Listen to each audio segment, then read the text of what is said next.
Hello, welcome back. I'm the Shasta one, and this is, once again, to the surprise of literally nobody, even if this is your first time here, hardcore Minecraft. Jumping back into World 11 only what feels like a few hours after I left off with you guys. Last stream started off on day 843, and now we're on like day 858. Yeah, actually, if we switch to Minecraft right now, with the Shasta fact moment, I will let you know. Oh. After it leaves this black screen. Once again, showing off my plasma desktop briefly. I don't know why full screen Minecraft doesn't want to cooperate. But there you go, day 858. The proof is in the pudding, or in that data pack, as it may be. So, I believe I dug a little bit last night after I logged off for the evening. Just sat back down and started digging the central area. So to give you guys an idea, a little perspective on what I got going on here, this is going to be a pretty standard Shulkercraft storage system. There will be, see this hallway here? This hallway will also be going off in this direction, and this direction. So I'm expanding the default storage space by, what, 33%? It's not too bad, right? Hopefully that's enough to not need additional chests like in the center hub, like it was when I built this on the Humble server about this time last year, I believe. So where I left off for the night is I dug the dimensions of each of these three hallways I've got yet to cut out, and it is raised 1 block off the ground because these are 8 blocks tall and your digging range is only 7 blocks, including, of course, the 2 blocks that your body is taking up. So that's just a little trick I'm gonna do to enable me to reach the ceiling and nothing else, just to speed things up a little bit. Another cool thing is Tommy Luco stopping by. How you doing, dude? I was just I literally just got started. I was showing off what is going to be this massive 4-winged storage area and auto sorter. I'm doing all right. I'm pretty excited about this. I just got off work, so happy weekend to me. Woo! And I just had a little free time, so I thought, you know, this has been on my mind on and off all day. I might as well just like sit down and do it. I actually got super amped. I got super amped to sit down and play today. I was just watching a YouTube video of this guy who, during the pandemic, he started a hardcore Minecraft run. And he wound up making it his full-time job.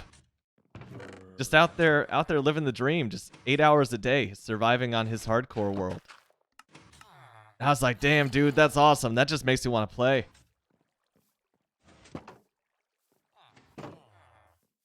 Oh, that's so sweet. The 3-year-old just reading off your notifications to you. That's awesome.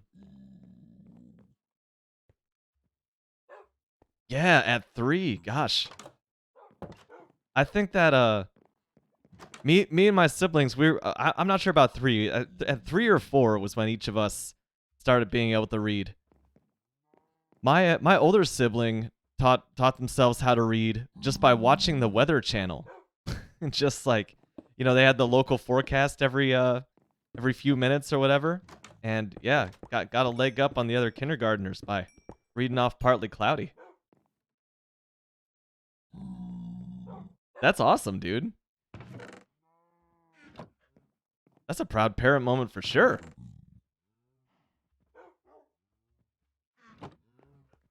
Just out of the ether.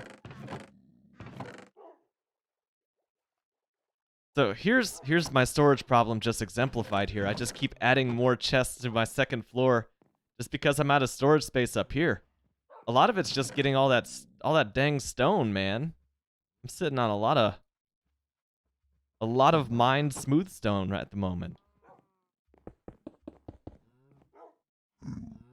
Yo, that's awesome. I know that I waited until kindergarten to be able to count to 100. So she can, with just a little prompting, already count to 100 at 3. Heck yeah. She's gonna be getting the jump on her classmates there.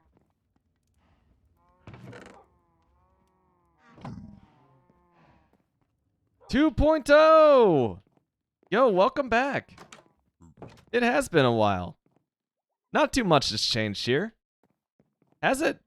I added a bridge. Okay, a few things have changed here. How you been? How you doing out there? Hopefully well. Oh my goodness. So much needless inventory management. Same old boring world. Still haven't died. I think that I want to set some like absurd goal for myself. So we're getting kind of close to 1,000 days in Minecraft. Bro, I knew it had been a while, but has it really been that long? There was no house last time you were here? Dude. Okay, I got some things to show you. Let's do a quick tour of the area for the 2.0. So this house is like the one thing that I designed myself. All the rest was shamelessly stolen from like Shulkercraft tutorials. I built this house about 2 months ago at this point. And I'm just now at the point where I'm outgrowing its storage space. So, of course, we have Kenneth. We have Kenneth Schrader in all of his glory with a beacon blasting out of the top of him at this point. And that's how we made Kenneth. The giant glass cactus. That is a cactus farm. You can kind of see it's through the glass. You can see individual cactus blocks in there getting hopelessly farmed. Got myself a nice villager breeder. A little cat pen. This is a small iron farm that's been feeding all of my iron. I really haven't needed too much iron. Over here we have a beautiful, beautiful little trading area. This took so long. This took the entirety of like 1 weekend to get all of these ideal enchantments in place here. And there's a spooky zombie behind each of those guys. So I can just drop them down, turn them into zombies, and convert them back to get better trades. Over here, that's a creeper farm up there. I have it set up that only creepers can spawn. And they run off to the side because there's a cat in the middle. And creepers are scared of cats, of course. The creepers run off the edges into water on top of these magma blocks. They then die, and everything gets collected in here. I have most of the gunpowder moved into my house. But it hasn't been all farming, of course. I actually removed a few farms just last night on stream. I was cleaning up my early game, kind of. So let me see. The cow pit is still there. I believe maybe the last time you were here, the cow pit was there. That's older than the house. Here we have a massive bamboo farm that I'm very happy with. It automatically goes, but it's got a manual push button as well. There it goes! I love that observers have faces. What a nice little detail. And all that bamboo feeds into my auto smelter here.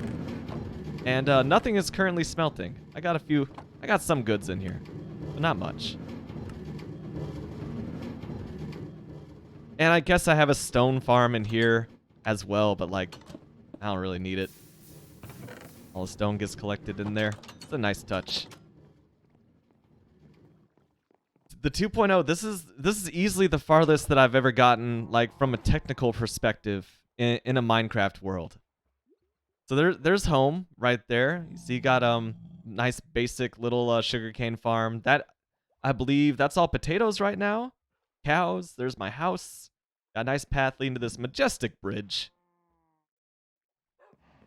A lot has changed. I'm very proud of it, and it seems that the more work I put into this world, the more dreams I have for its future. So this is my latest project that I just wrapped up, was this giant bridge. It's all made out of polished deep slate. Again, designed shamelessly stolen, not from Shulkercraft this time, but from Reddit. So that's a change. And I actually had to dig out this whole area right here in order to make the bridge fit. It would have fit before, it just would have been like kind of half-assed and ugly. So I spent a stream or two just digging out that area as well. There's going to be a whole, I decided just last night, there's going to be a whole functional village over there. I want to start by laying roads, and then the outlines of buildings, and then I want to take those misshapen outlines and turn them into three-dimensional structures based on the building supplies I use, the materials I use to build my house. So like a cobblestone, mossy cobble foundation. You got some diorite blocks for like white walls on the second and third plus floors. And then some deep slate tile roofing with some like spruce logs mixed in there as well. So that's my very ambitious plan for this world since I've beaten the dragon, beaten the wither, beaten an ocean monument. I've got an ocean monument farm. I have a raid farm, which I'm very proud of. That's how I got infinite totems of undying. I have a witch farm, which I mostly use to get renewable amounts of redstone and glowstone. I'm rocking it. If I do say so myself. Oh, no iron in here anymore. If I do say so myself, I'm rocking it. Can't let my ego grow too big because all of this is just based on implementing other people's work. But it is. It is very much the end game. It's exciting. Like, if you recall back in like the Chumbawamba days, I spent so much time being scared of the unknown in Minecraft. And probably for good reason. This is my 11th world, of course, since Chumbawamba. Why am I picking these up? Oh, why am I doing that? There you go. Right, but there's like no real unknown to be scared of right now. At least until the next update. I feel like I've got a pretty good grasp of things. So I'm really hoping that I can take this foundation that I've laid here over the past literally almost 9 real-life days of playtime on this world so far. And I can do something truly special with it. That's my hope. That's my dream. That's my goal.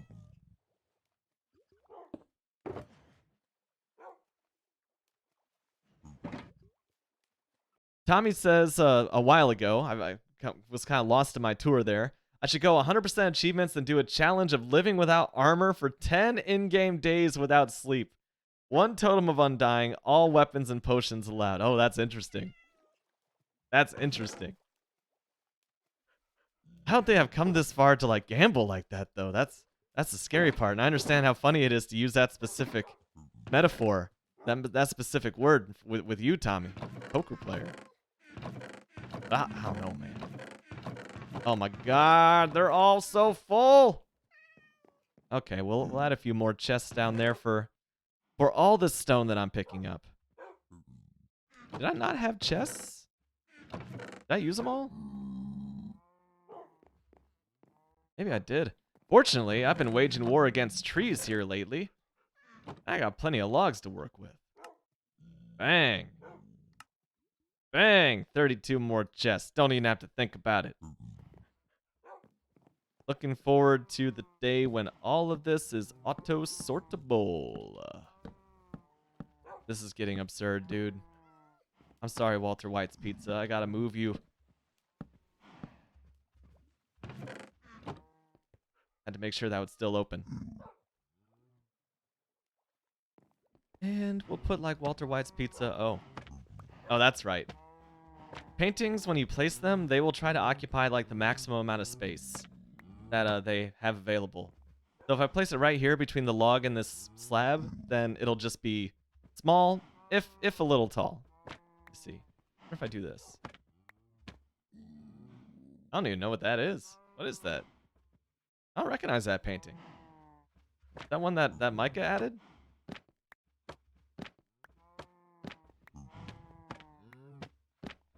Oh, come on, give me that Shasta 1 banner. I know it's in here. Ah, there it is. That's satisfying. Just walking away. Okay, now that we got that figured out, let me populate some of these chests with even more stone. Okay, that one's empty. I'll call that empty. That's my lifeboat chest. Keep calling my lifeboat chest. That really is more of a first aid kit than anything. Yo, Alpine! I don't know if you're there yet. That's what happened to my other 27 chests. I don't know if you're there yet, Alpine, but happy weekend to you. I'm kicking mine off the best way I know possible, which is it's a beautiful day outside. I've closed all the windows. I've drawn all the curtains. And I'm shutting out this lovely spring day. to play on World 11. One more meeting. Nice. Tommy says you should build something like this. Bastei-Brook. Brook? Oh, I butchered that. I'm sure it's Germany, he says. From one mountain to another, and the destination mountain is basically a single standing mountain, and on top you build a mythical tower for enchanting. That sounds nice. True Gamer Guy, what's up, man? So, I dedicated all of yesterday's stream to implementing this sorting hall. Here you go. It is squeezed, like as my title alludes to today, it is squeezed in between all of my houses and farms, both above and below ground. And it's going to be big. This is just the central hub. So this hallway we just walked down, this is all going to be storage. This same hallway, okay, save this mental image in your mind real quick. This hallway. Now imagine that going in this direction, in this direction, and in this direction. All that's going to be lined with chests. It's a big hole, Alpine. I spent all of yesterday's stream digging this. I started this hole on yesterday's stream. Because you may recall there used to be a sugarcane farm here. No, it's not. It's not an excessive amount of storage, and let me tell you why. Because I was running out of storage space with my auto sorter on the Humble server, and I was like, what if I added one more wing to that? Maybe then I wouldn't run out of storage space. And also, I don't have a needlessly large wool farm here, which took up a lot of chests on that one, so maybe we'll be good. And also, welcome back, True Gamer Guy. Good to see you. Something like the Farmville Witch Tower. I have never seen a picture of this bridge before in my life, Tommy. Wow, that is beautiful. You know what I love about that bridge is that, like, it takes either some massive balls or a crazy, like an inhuman amount of hubris to think that you can see such a beautiful natural landscape as that and add something man-made and improve the look of the landscape. And whoever designed and built that bridge has certainly improved that landscape, which is saying something because, wow, that is beautiful.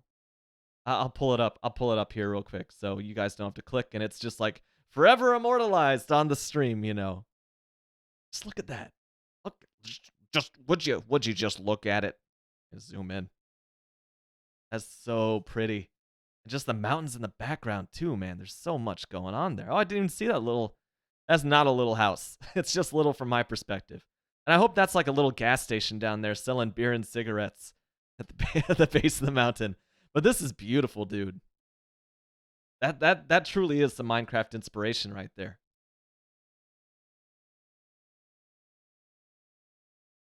I like it.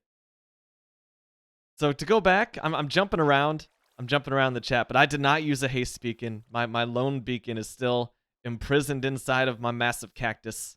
Praise be to Kenneth. He deserves that beacon. Far more than I do.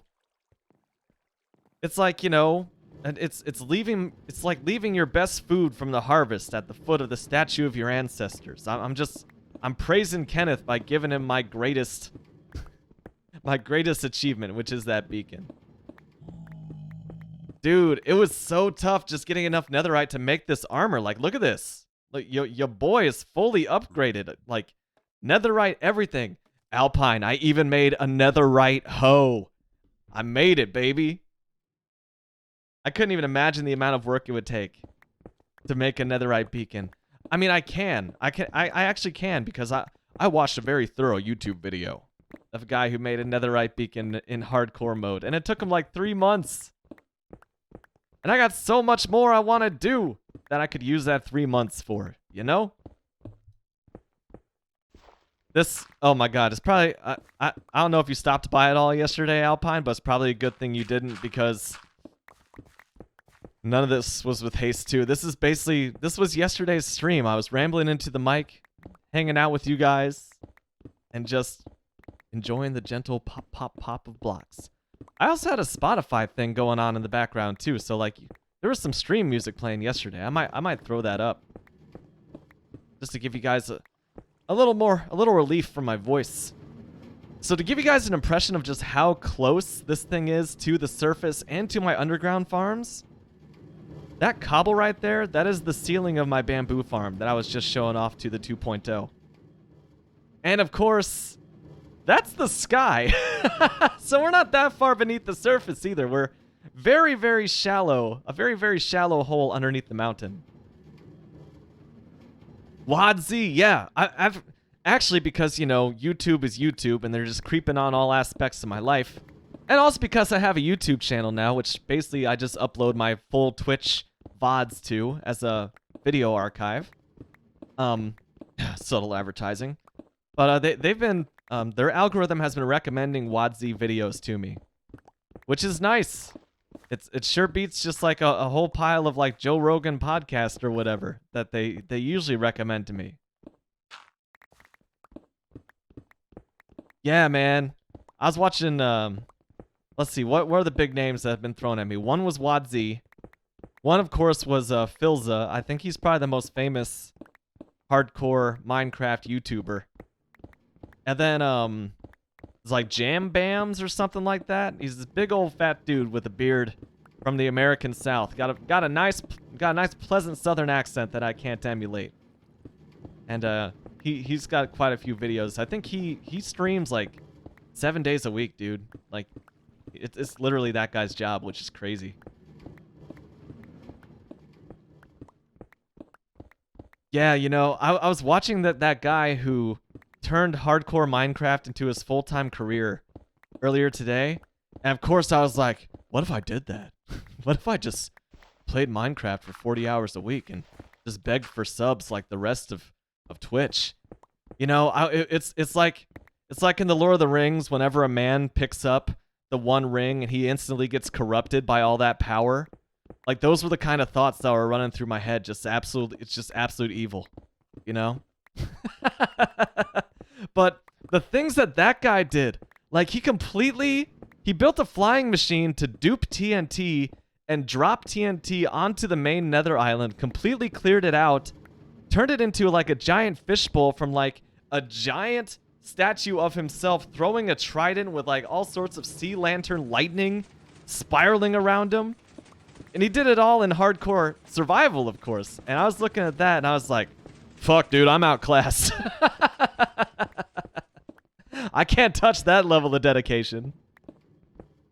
Yeah, right? What a crazy idea that is.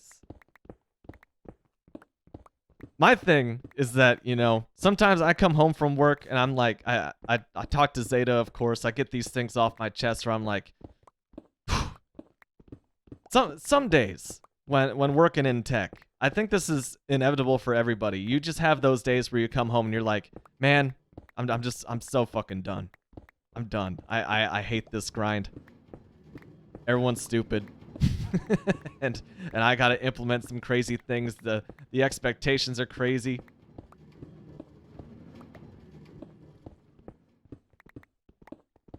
I know, Tom. I knew I was preaching to the choir with you, man. And you are what? You said within 2 months of quitting your job.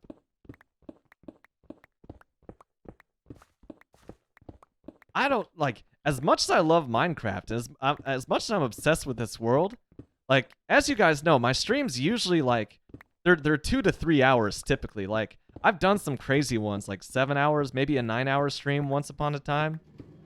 I couldn't imagine doing 8 hours a day. I kind of think that I would just come to resent Minecraft at that point. Yeah, man, that's nuts. And if you got that talent, dude, then you should take that ball and run.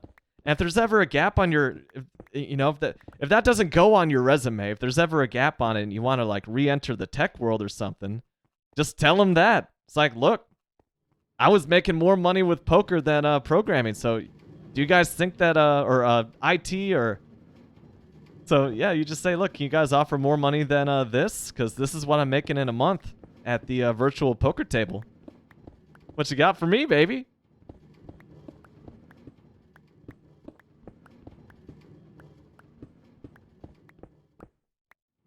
There you go. $400 in 3 hours. You have some people salivating at that statement, man. That is a blessed day. Blessed by Kenneth Schrader and perhaps even Wolf Brand Chili. Before I logged up, you know, there's like a certain test routine that I do just to make sure that my microphone is on and everything is working as planned before I go live on a stream. So I was just looking once again at that torta in-game icon that Micah made for me, and I got hungry all over again. I shouldn't have even mentioned it. Like, I'm not gonna be able to talk in a couple minutes because my mouth will be watering.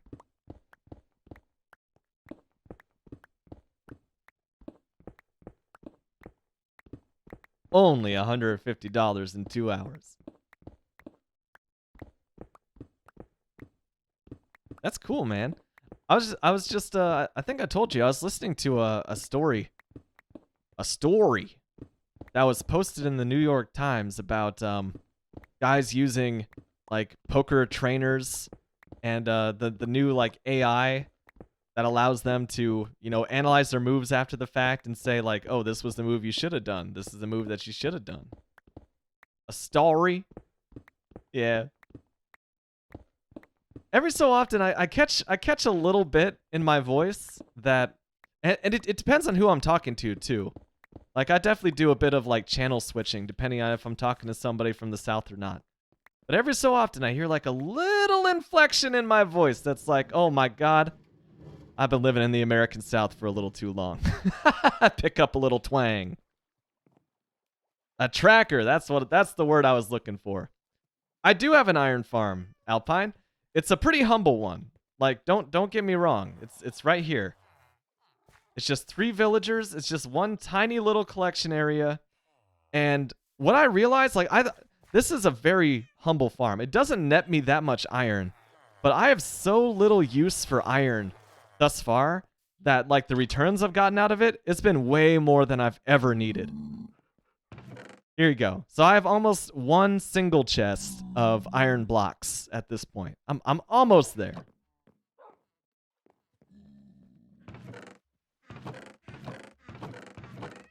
Oh, Did you know if you build a pyramid with iron blocks and you put a beacon on it, you can mine with haste too? Well, I could, Alpine, if only I had a beacon that wasn't completely surrounded by sand, which is affected by gravity, I should add, that has world height cacti standing on top of it. So the thing about that is I can't really get to that beacon without breaking Kenneth. That would take a long time to rebuild.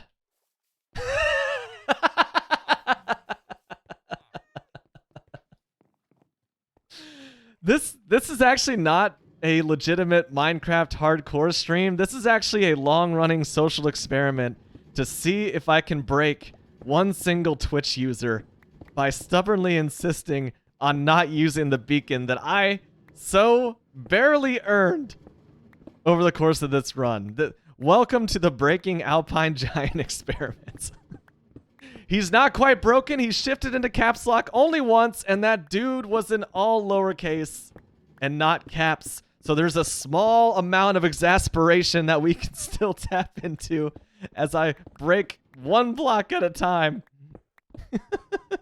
Is that Todd from BoJack Horseman? No, he's got angry eyebrows, and Todd's never angry. Got like a little, was that like a little salt? Is that like a salt shaker on top? I don't have enough pixels to see what that emote is. But it gives me a great amount of satisfaction. What? No, because I was about to say, like, maybe I should dedicate this stream to... Oh, hello, Emerald Block. I forget I'm digging underneath a mountain sometimes. I was going to say maybe I should dedicate this stream to making that wither farm, like that easy kill wither platform that I created very poorly in the end. But that would mean I have to farm for wither skulls again, and that was just brutal.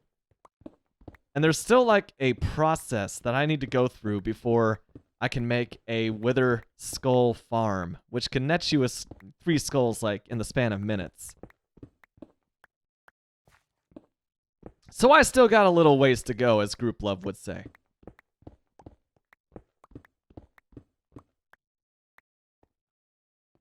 Was this still going? Yeah, this is still going.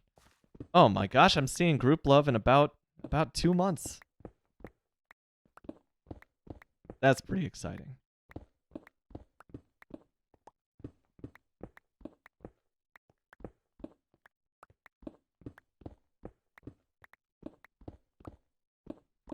Now it's just you in the silence and me picking up stone blocks a little bit at a time.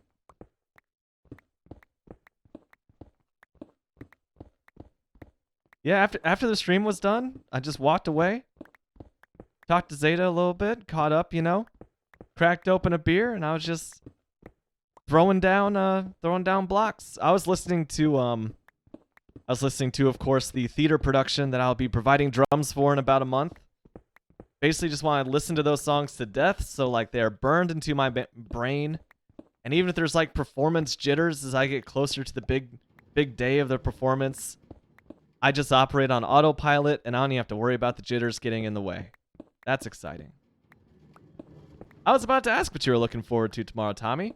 The first time since the pandemic, we're going out with friends, having dinner, and then to a pub afterwards. Dude, that is awesome. Congratulations on getting to that milestone. Oh my gosh, I thought that took a little extra to mine, so I thought there was a silverfish in there. Thank goodness. This past Tuesday, you know, we had that Mardi Gras party, Tommy, and that was our first party that we have thrown in our own house since the pandemic, like a proper like house party. Everybody's invited. Most of the neighborhood came by, and that was our first big like get together post. I'm not even gonna say like post COVID, but like, you know, since COVID kicked off. And that was awesome, man. That's the sound of my bamboo farm, by the way. Just because, like, I am not a particularly social person. I'm not going to say I'm antisocial because that's a commonly used wrong way to use that word. But I'm not exactly a social person, but you need that, dude. You need that. Bro, I don't have enough time in my life to switch to Gentoo. I'm good. The thing is, like, I've said this before. I'm at this point with my relationship with my operating system that I'm very comfortable with it. I'm very efficient with it. And it does everything that I ask it to do. So I've just found this comfortable little groove that I am just sitting in and writing out. Like, any change after this that I can like further optimize my productivity and my use case with my computer, that's just like, it's too much work for not enough benefit. I'm close to the asymptote, you know. I'm approaching this calculus limit. Tommy says, just can't live with the decisions other devs are doing. Hey, fair enough. That's the beauty of it, man. It's good to have that choice where it's like, okay, I don't like what the devs are doing. I'm jumping ship. I'm out of here. I appreciate that.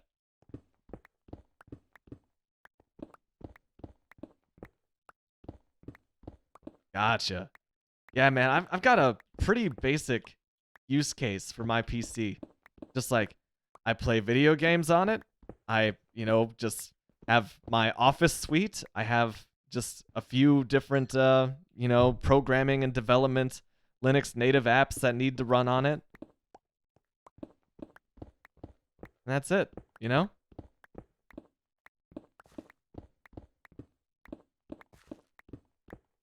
So, like, as I get older, I edge closer and closer to that fabled, like, old grandma just use case.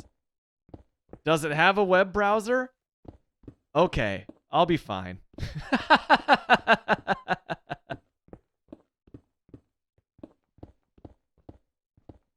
Well, you see, yeah, using GNOME and you don't like System D, you're kind of paddling upstream there. So I understand. But for me, like, my interactions with System D is like, I turn off services on occasion. Like, I turn off KDE Connect whenever I start streaming, so I don't like show all of my phone's notifications on Twitch. I just have that scripted. Like, the moment that I turn on OBS, that just turns off my socials on my PC. That's like all I interact with System D.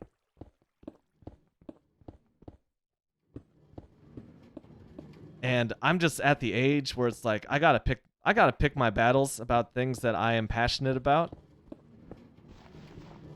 And that aspect of like the Linux community, I'm just not all that passionate about it at the moment.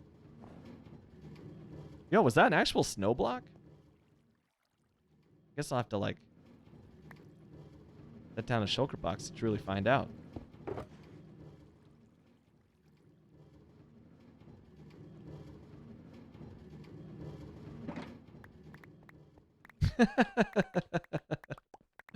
I only have 16 gigabytes of RAM. Well, hey, man, me too. What's up, Micah? Yeah, you were saying, dude. You were saying that you really enjoyed Windows 11. Yeah, like web dev specifically. It's just easier over here on the Penguin side.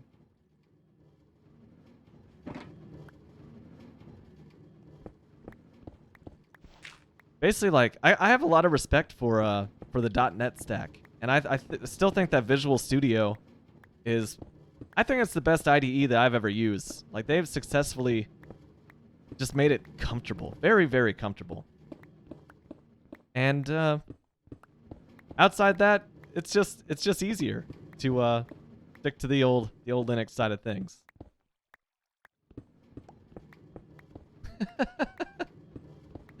I have, in fact, never used NVim.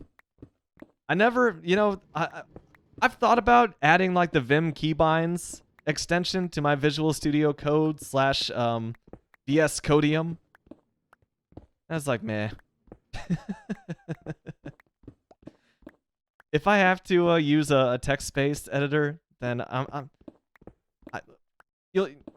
my previous ramble, you wouldn't be surprised to say that I'm just cool using Nano, man. It's there. I don't have to think about it. Whatever.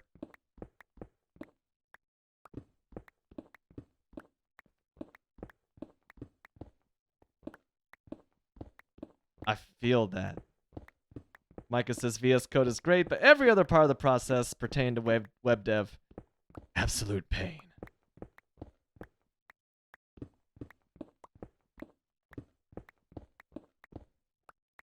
I think that was their whole goal with not their whole goal, but I think that was a good part of the motivation for their WSL, like that Linux subsystem for Windows.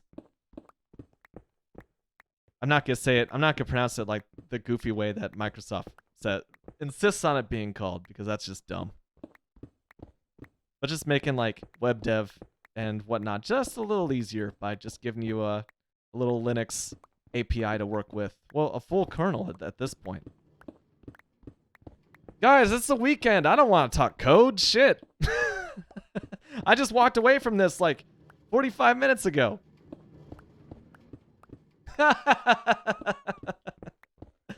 I like the third person reference there. Titty Biscuits is just like, Titties is back. Welcome back. Happy weekend. How was the week back at school after your week of break? You were on break, right? If I recall correctly, maybe. I think so. No, it was so bad. I'm sorry to hear that.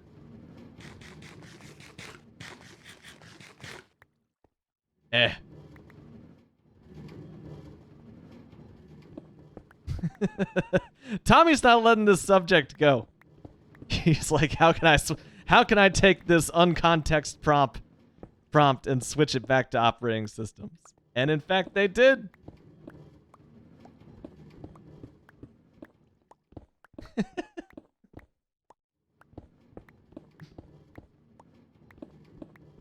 Oh, allow me to take the first sip of the weekend from this invisible cup. Cheers.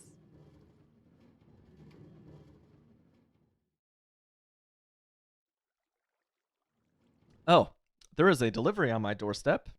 I will be right back.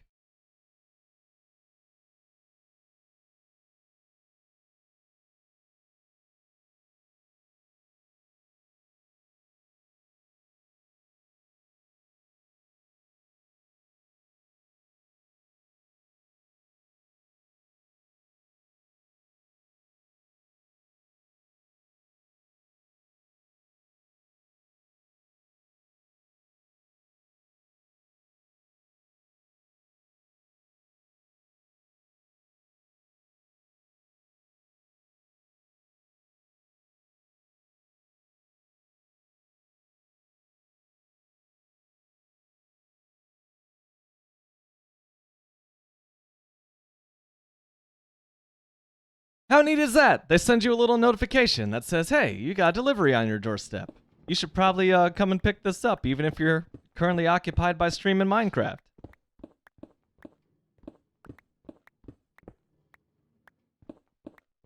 Now, Micah, I'm not cheating on you, but my buddy who I sent a package of koi coffee to, he decided to return the favor with one of his local roasters there in Tulsa, Oklahoma. And so he decided to send me a bag of their stuff, because he shoots like their promo videos and whatnot. So I'll be very curious to bust out the coffee book that you sent me and do like a comparison. See if I notice anything different.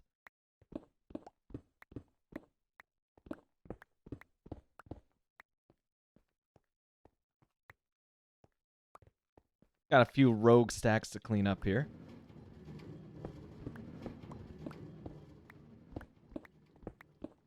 That's hype. Good grades in English. Yeet. That was probably my favorite subject, English, just because I was already reading a lot anyway. So, you know, it was good. I got to write based on prompts. Basically the dream. Like it helped that especially like my high school teachers gave me a lot of flexibility with like these assignments, so I could get super wild with them, avant-garde, and they would think I was being creative instead of just being weird for the lulz.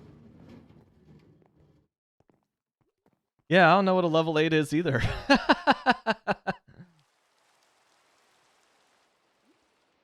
Geography is a good one. I really prided myself on my geography up until Wordle came out, of course. So then I was like, I don't recognize any of these country borders. I think I've gotten better as time goes on in that particular game. But you're looking at the grade school, the entire school geography bee champion, 4th, 5th, and 8th grade. Yeah, that's right. I'm a grown man and I haven't let that one go. Tommy was all about math. Nice. I tolerated math. I got into computer science because I wanted computers to do math for me, and then I swiftly found out that is not how it works.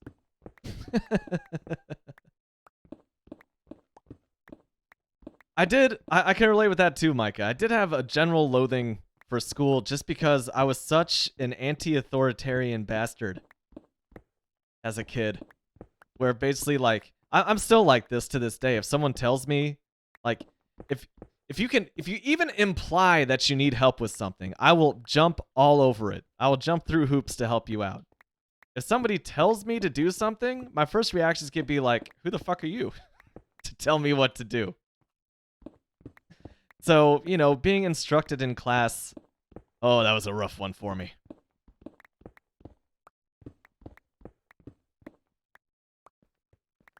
I don't think that, I think because of that, I didn't get, I could have gotten more out of school if I could have recognized that as just like a certain part of my, you know, neurological makeup.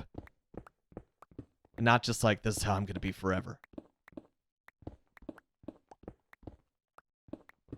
I don't know. They're trying to cram your brain with all these things when you're just like a mess of hormones and in this like developmental part of your life that your brain's basically all just like randomly activated fireworks anyway at that age. So I don't know if I could have helped it.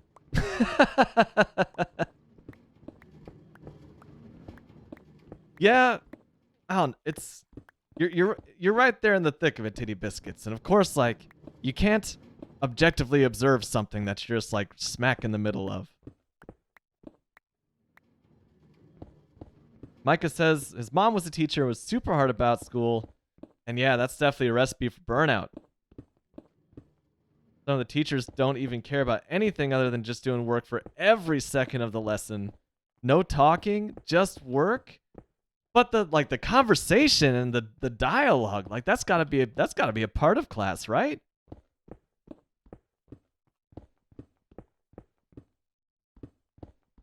Oh, I don't like the sound of that at all. Like, for me, this is tough because, you know, teachers, of course, have all these different criteria that they need to meet and a very strict lesson plan that they typically have to follow.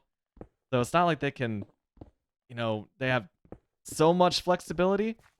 But you would think that, like, a big part of being a teacher is to just introduce new ideas to your students and then guide them to, like, on their own come to conclusions about the material and not necessarily just tell them the material. I think that the retention is better, the understanding is better.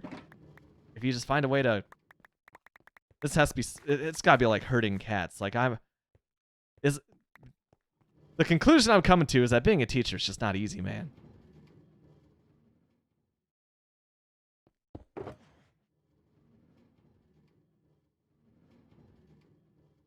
Alpine says high school was such bullshit for me. They worked us to death to, quote, prepare us for college. And college was nothing like high school.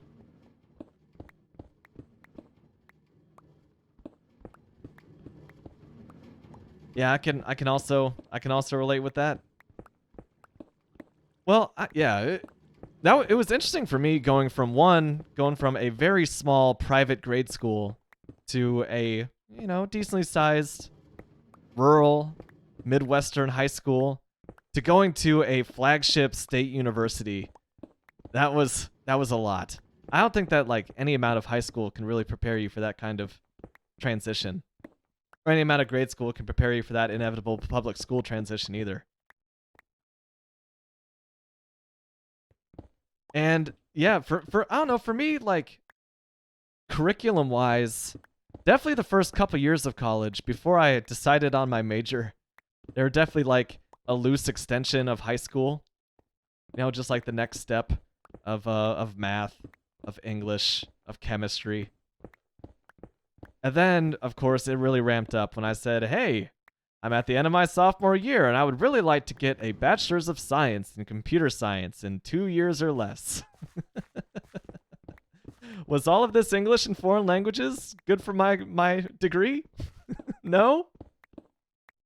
Alrighty then! And that's when things changed for me.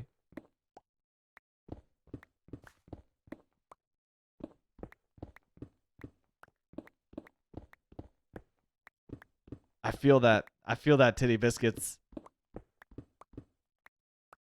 I gotcha, Micah.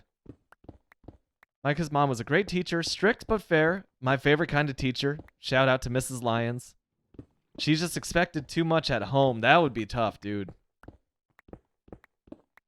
I don't remember like talking grades with my parents all that often. It was just like report card came home and here's how you're doing and all right. Neat. My parents were concerned about my grades a little bit in college just because I was working off of a academic scholarship. And of course, if your grades dip too low, then you're paying a lot of money.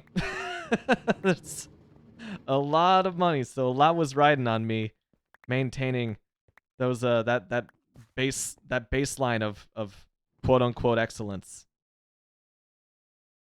Hydrate, but it's highlight. Oh, I mean, okay, okay.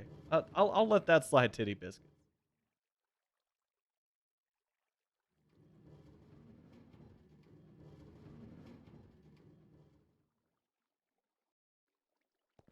They're titties with the ability to break the system. Indeed. Oh my. Just like that, we got a floor to dig out over here, but it looks like I'm grinning because 2 wings out of 4 are going to fit. They have been thus far unobstructed by any of my other builds, and that is big hype, dude.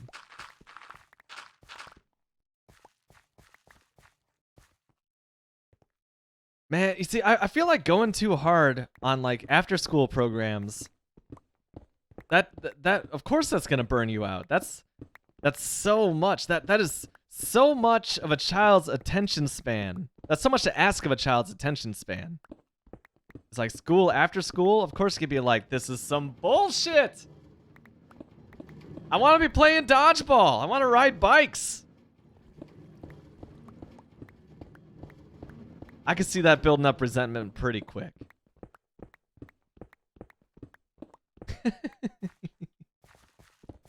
My after school shit was just sports. Like, cross country was a very welcome conclusion to my grade school and high school days.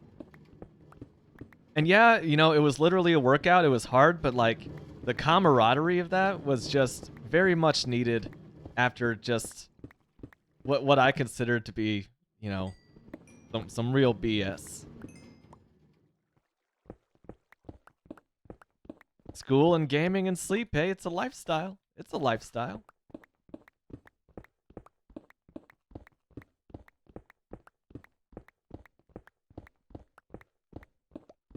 Alpine did it by choice in high school to get through the math classes. Nice. I mean, doing that by choice, that really shows a lot about your own like work ethic and self-awareness at that age. Because the only course that I hit eject from when I was in high school was I was in AP Calculus, and I got halfway through the semester. I was just like, no, man. I'm done. I'm not doing it. I'm out. And I could have got through it if I just paid attention in the classes. I could have got through it if I had gotten a tutor, but I was just like, whatever. This whole stream, Titty Biscuits is operating in the third person. Titties doesn't know if he'll sleep yet, but he's tired. Man, these past few nights, that's been me. I've been exhausted. I feel like that's overstating things. I've been very tired, but I haven't been able to sleep when the time comes. All right, Titty Biscuits. Thanks for stopping by, contributing to the discussion, lightening all of our moods. I hope you have a great weekend, and I hope that school improves from its current status of bad. Man, I dreaded every bit of college math. There are 2 classes that I really dreaded in college, and one was statistics. Statistics specifically, but math in general. And then chemistry labs specifically. I was not very good at the chemistry labs. It's like that amount of precision with like measuring small amounts of different ingredients just didn't go all that well for me. Like on paper, me and chemistry we were in pretty good shape, but in execution, mortal enemies.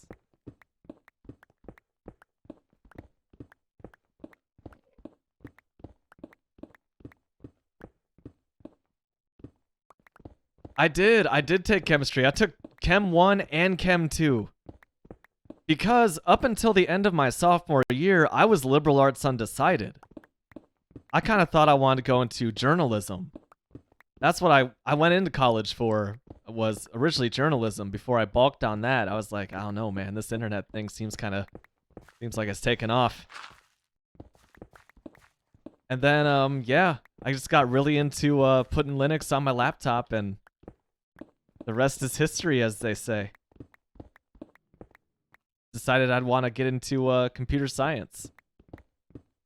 So my first 2 years of college was all like English, chemistry, history, some like honors classes because I was in the honors college. And then, you know, I basically my advisor took me aside at the end of my sophomore year and was like, "Look, you can get a degree in liberal arts undecided if you want. Just like, I don't know what you're trying. Why are you in college? Why are you here? You haven't picked anything." And so he's like, "Look, give it a few days, think about it, pick a major, come back to me." And I was just like, you know, 20 years old, 19 years old. I just walked back in there and I was like, I guess I'll do computer science. And that's been my career for the past 10 years as a result of that one hurried, rushed decision. How crazy is that? Welcome back, Absent Crabsent.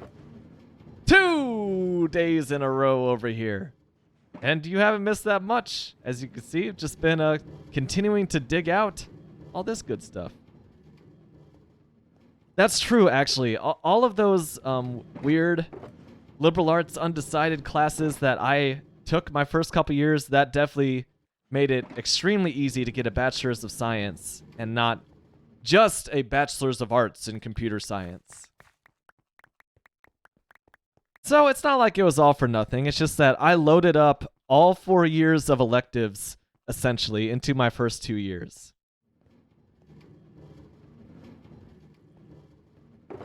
It was weird, because, you know, I recognized that I walked into college in a very blessed position, because the academic scholarship meant that I didn't have to worry too much about student loans or anything. It's just that, like, it's kind of the default nature of my life. I just walked into college just wide-eyed and having no idea, like, what I was supposed to do there, like, what my plan was, what I wanted to do with my life. I didn't know any of that stuff. I was just like, all right, I'm just going to go with the flow and just going to take this path of least resistance through all these courses and just do well in them. And one day the bolt of lightning will hit me and I'll have it all figured out. And oh, it didn't work out that way. But in the end, it did work out. But I had no idea why, what direction I wanted to go in for my first couple years of college. I was just kind of there because, well, I was expected to, and I knew I didn't want to work in the factories of my hometown. So I got out, baby. That was my real motivation, and that was really it.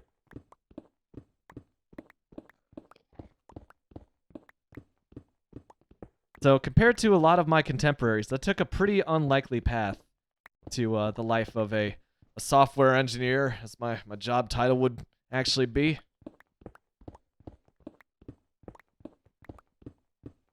Sometimes I feel like an odd duck in my field, but the plus side of it is that I'd like to think I'm relatively articulate. So I think I'm a little better at, like, since I'm very client facing, I work for a integrator, a software integrator, so I work with, like, clients that are larger companies. I'm able to explain things in maybe a little more granularity, a little more detail than some of my coworkers. So I got that going for me, which is nice. But even to this day, I still feel like an odd duck sometimes in my career. And that's only until I decide just to drop it all and become an 8-hour-a-day hardcore Minecraft streamer, as I was saying in the top of the video.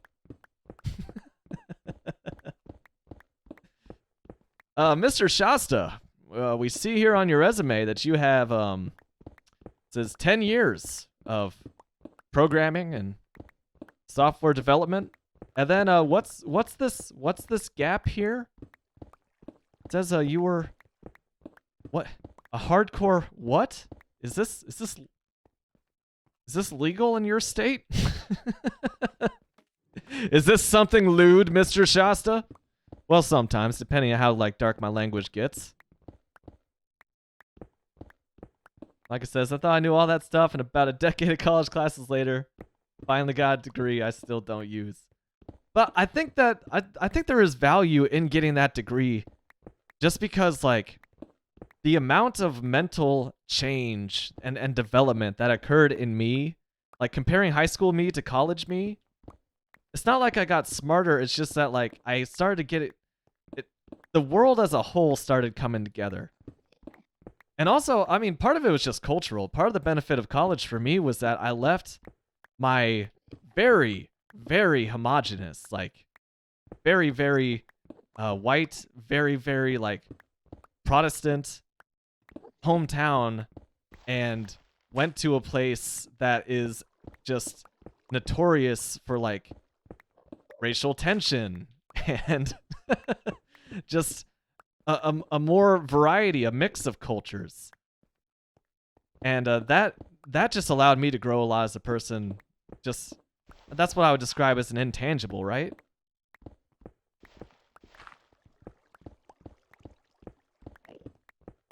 Absent Crabson is 22, still haven't finished the Swedish equivalent of high school. Do you think that's is that just like the ADHD that contributed to that, Absent Crabson? I don't know. That's a personal question, isn't it? You threw it out there, so I'm just I'm throwing it out.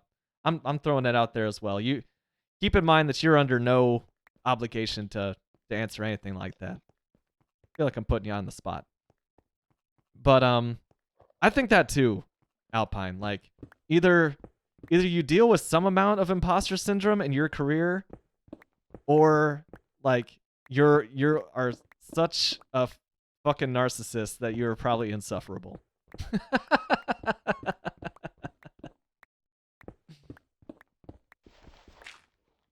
It would just be good to have that kind of sense of direction. It's just like you, as a kid, you look around at these adults and that you see that they're in these neat little job slots. And it's like, yeah, then I met this person and we decided to get married and have this many kids. And it just seems like everyone really has their shit all put together. Then, you know, I think it's about the college age. It's about like in your 20s when you look around and you realize, oh my God, literally everybody is just winging it and doing the best they can. Nobody really knows what they're doing, and if they do, they're just hoping for the best. And there's still just some things that you can't account for, and just go for it, buddy. Do your best. And that I think is a I don't know if that's like a rite of passage, but I think that's a moment that every kid has.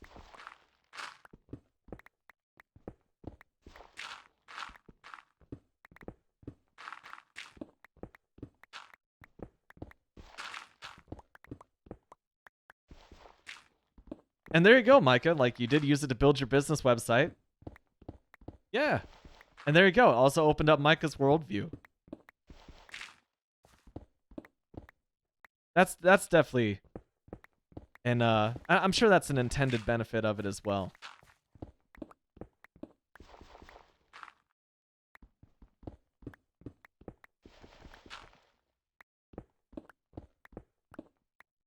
And I still have nightmares of realizing that I have a chemistry lab. Like, this is how much chemistry specifically stressed me out, is that to this day, like a few weeks ago, I had one of those nightmares where it was halfway through the semester at college and I realized that I had missed like 2 months worth of chemistry labs and there was no way to redo them because they were labs and they happened and that's it. And I was failing the class. And like, that's the whole dream. It's just like this absolute nightmare of not realizing you had this additional class on your schedule and not understanding how you didn't notice it before. That freaked me out, man.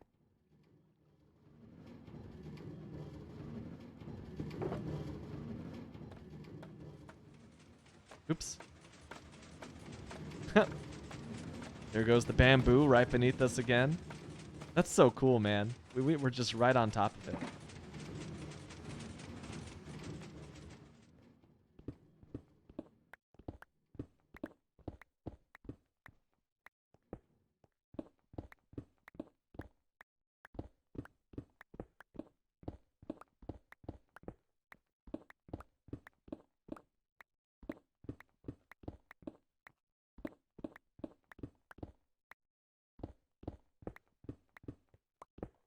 See, that's awesome, Micah. That's a huge benefit right there. You're in high school, you knew who you wanted to be with for the rest of your life, and just like that amount of stability right there is just like, I cannot overstate how much of a personal growth that launch pad that is to be in a relationship with a person who is truly a partner to you, who understands and who is just supportive and there for you and receptive to your own support as well. Like that's huge, dude. Like I could get I'm going for it. Data's not even in the house. She's not even watching. She doesn't even know I'm saying this right now. But like I was so lost until I met Zeta, basically. Like that amount of that kind of love and stability was just like night and day for me. I was just like living from day to day at that point. It was just like I couldn't put goals together. So that to have that, I can only imagine what that's like, having that part of your life figured out so early on. I feel like that is a benefit that you can't even imagine.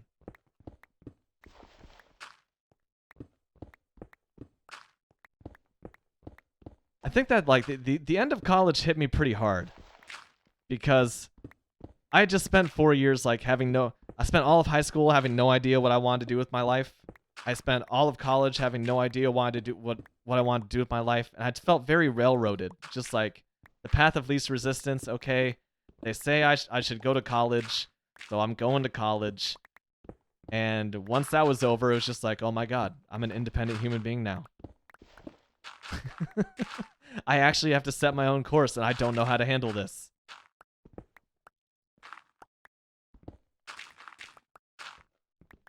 But, you know, I put so much of my energy and like creative I put so much of myself into making music and playing music during those post-college years. Like, music really was my escape. That's how I was able to just process life. It was awesome. Like, very much appreciative to my bandmates for just, you know, allowing me to live that lifestyle for so long. For real, getting I don't know what it is, Alpine. Like, I'm getting some very deep cuts on this stream. I'm all feelsy right now. I'm all deep in my feels. It's just after it's the beginning of the weekend too. I should be like partying. I feel good. Ba-na-na-na-na-na. Just feeling a little introspective while I'm sitting here slowly digging through stone.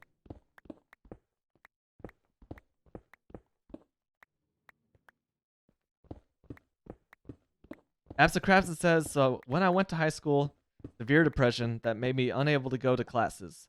The thing is, the depression was caused by having undiagnosed ADHD. When a psychologist tested my IQ, she told me if she got me earlier in my teenage years, I would have made it through school with ease. Oh, man. That's tough. That's hard. That's one of those things where, you know, hindsight is 20/20 and all that, you know? I think you can really dwell on the what ifs, but you really just gotta operate in the situation that you're in.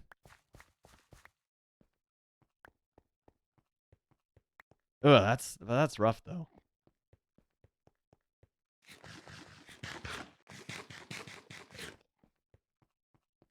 Still throwing around the deep cuts. Here we are. Like, where was I in this little ceiling block I'm digging out?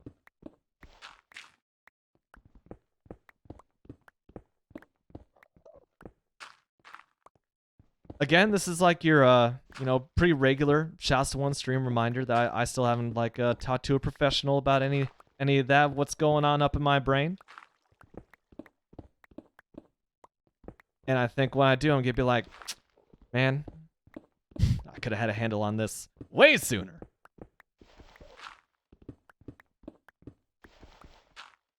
But that said, like I was saying, I'm I'm generally in a pretty good place these days for just winging it.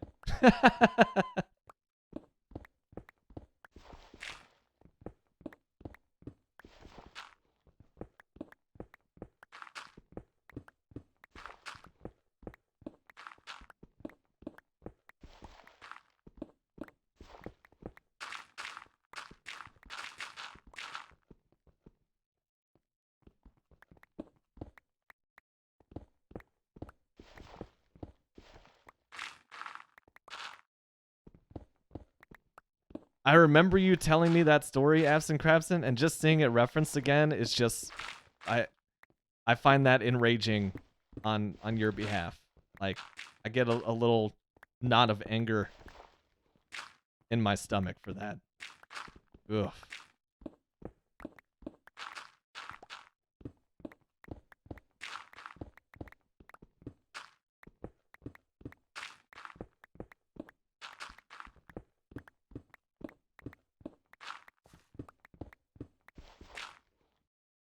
Actually, you know what? Let me see here.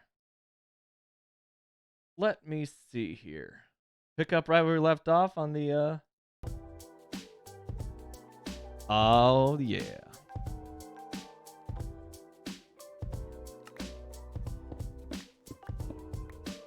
Precisely. And I think that's the way to look at it. It's got like this upbeat music in the background now. I feel like I'm just, you know, Big Toed Doctor. Oh my god.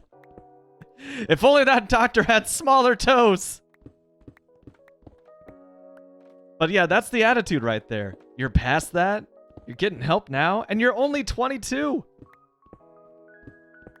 Like, you're armed with this knowledge at a young age with the world at your plate. You got this. That's awesome.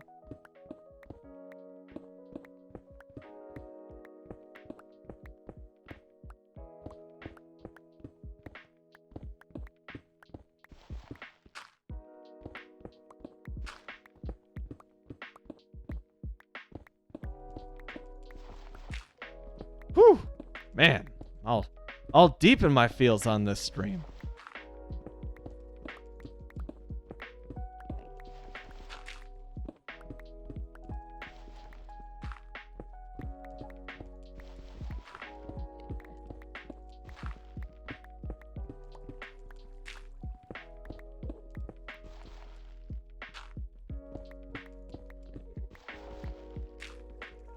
Yeah, we've talked about that, Micah. I feel that.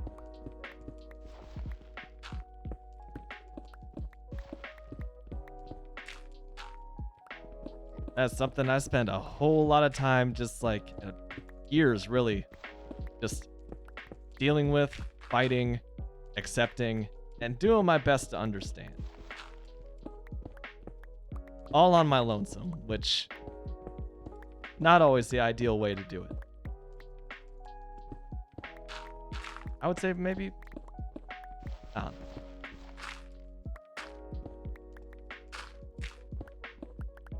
And look at that, you know?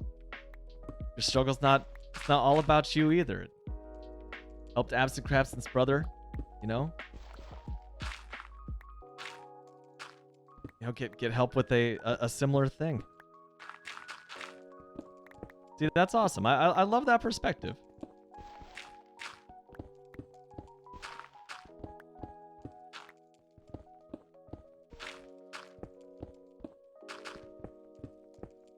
Yeah, particularly with just like how isolating it is and was. I dwell on that a lot, like multiple times. Like Zeta and I have like looked at each other and just been like, I could not imagine going through the pandemic just alone. Like that's tough. I don't know how I would have done it.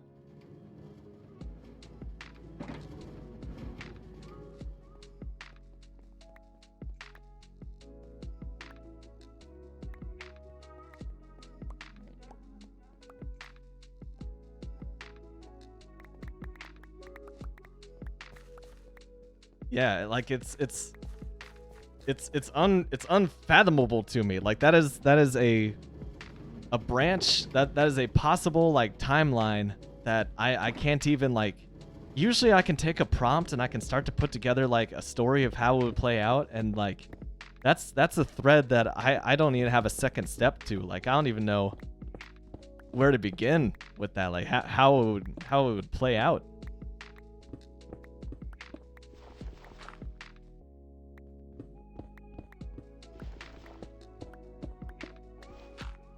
Yeah, that's precisely it, you know?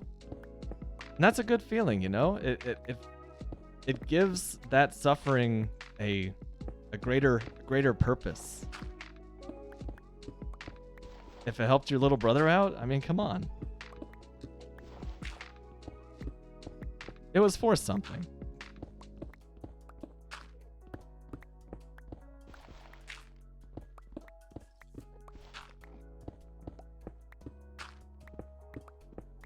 Yeah, I like to think that when I've struggled in my life and gone through some difficult times, one, you know, the old Bob Ross maxim of it really puts the joys of your life in perspective to feel the opposite side of things. It also helps you recognize that same kind of struggle in other people. Makes you a little more compassionate, I think.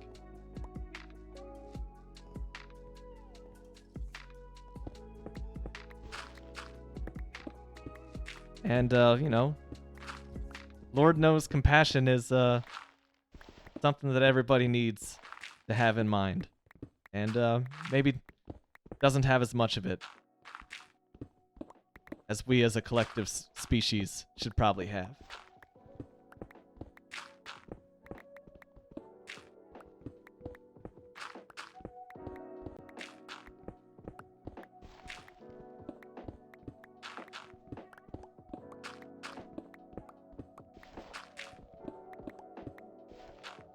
So I'm not one of those like everything happens for a reason people, but I am definitely one of those people who I a lot of things have a silver lining to them. Some things, of course, do not, but a lot do if you're open to it.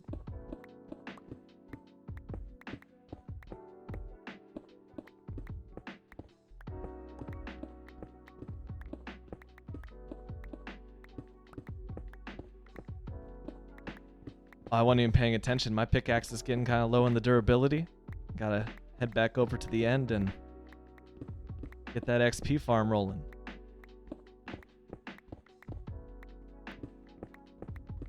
Here's a pie-in-the-sky Minecraft idea. What if I also TNT'd my entire end island and rebuilt the Enderman farm just right next to where I spawn into the end?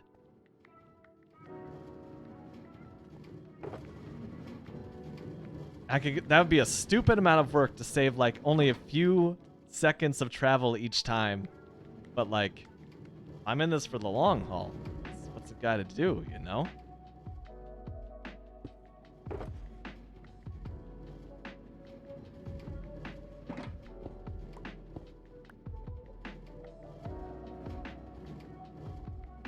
That's a big thing too, Micah. I think that's a big part of parenting. It's just, you know, trying to break these generational cycles, you know?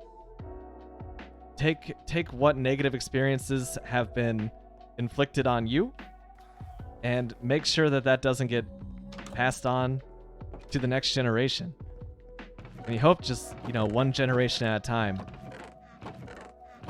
we just become a little more well-adjusted as a people.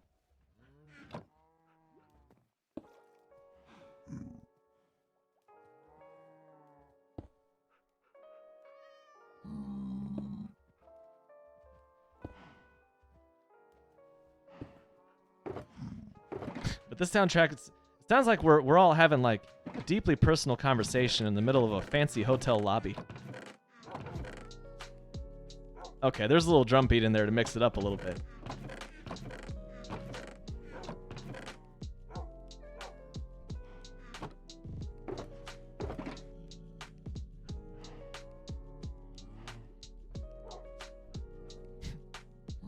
Random snow block.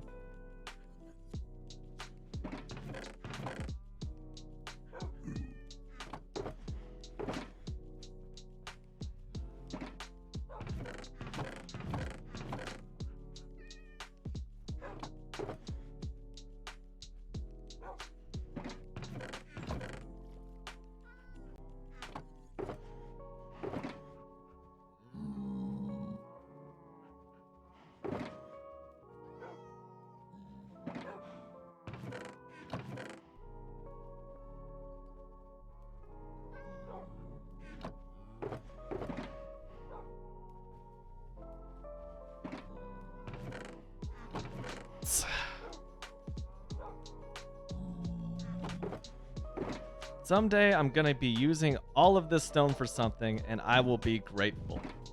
I know it. This hoarding has a purpose. I believe that's all andesite plus the stack of gravel. Yes.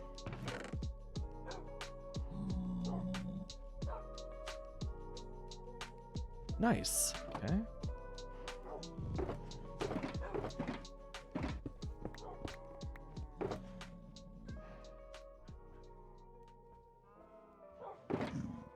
Oh, I didn't even see this one. Okay, more stone.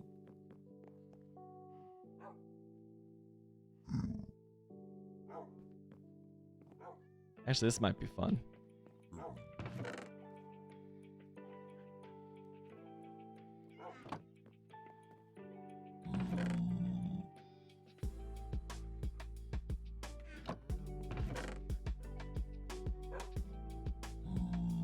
Right. Iron does not go in the ore chest. Come on.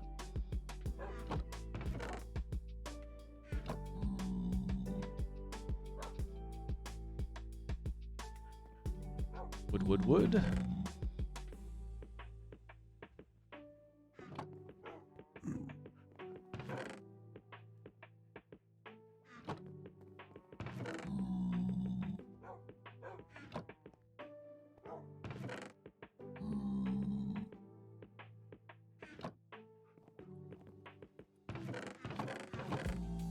Oh, here it goes.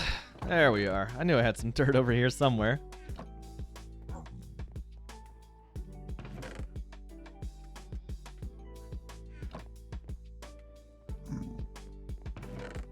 On a different note, do y'all have anything planned this weekend?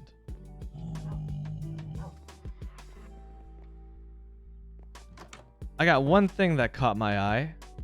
It's that my local soccer/football team, you know, as you say it in the rest of the world, they are playing the local college soccer team. So professionals versus the college team this weekend. And it coincides with a $2 beer night. Which I almost want to go just to see like what happens in the stands, because of course there's the infamous, I should say, 10-cent beer night that happened on July 12th, 1979 in Cincinnati. No, it was in Cleveland. The Cleveland Indians, now the Cleveland Guardians, had a 10-cent beer night in 1979, and they had to cancel the game because fans got hammered. And people like started streaking on the field and all that crazy stuff. And so I'm a $2 beer night, right? That's basically like the 10-cent beer night of the modern age. There are no limits that I could tell. And also, it said that the taps would be freely flowing from when the gates open until the 75th minute. And of course, soccer games last 90 minutes plus change. So basically 3/4 of the game, you got access to $2 beers. So I might go there to just appreciate the sport and also join Zeta in one of her favorite activities, which is just the people watching, which I'm sure would come from that. I might even be one of those people. Who knows? But that regardless of the angle that I take on that sounds like a lot of fun to me.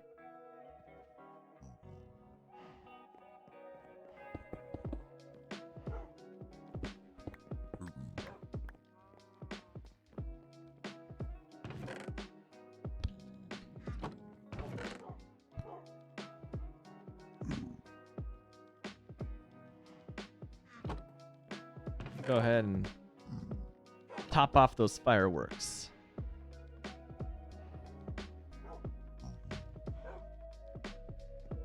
I should probably keep a red jug on me in the end, aka a water bucket. Considering how close I came to death due to a messed up water bucket placement in the end. A million years ago, it feels like. Man, I've just been really cruising on this world. Coming up on 216 hours. How much is 9 days? 24 times 9. 216, actually. So we are, what, 7 minutes away from the 9-day of cumulative gameplay mark? And since I was looking around at the various hardcore Minecraft streamers on Twitch a couple nights ago, I know that none of them measure their time in that way. It's all about in-game days, which is not a objective measure of time, of course. Did I just like blast right through? Blast right by the... Oh, I think, was that it? No, it is not. Where is this? There it is. I need to mark this better.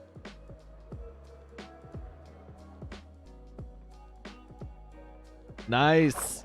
Micah's got 2 events for the business this weekend.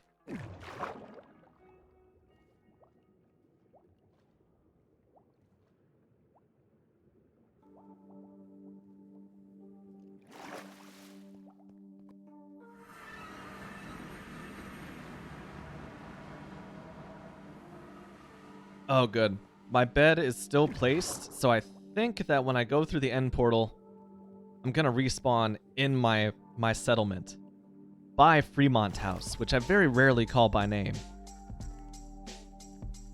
Well, that's groovy, baby.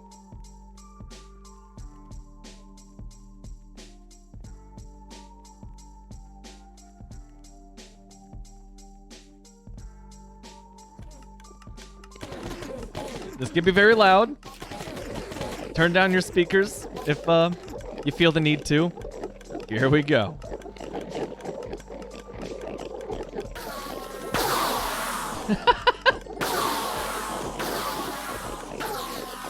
I know.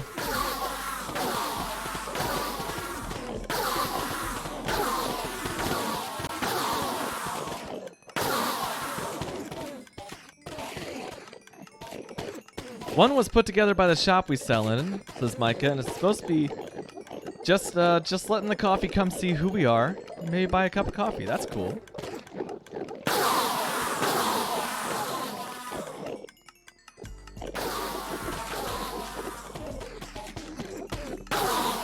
This audio is just pain. This hurts me. It's overwhelming, the background music. Almost there.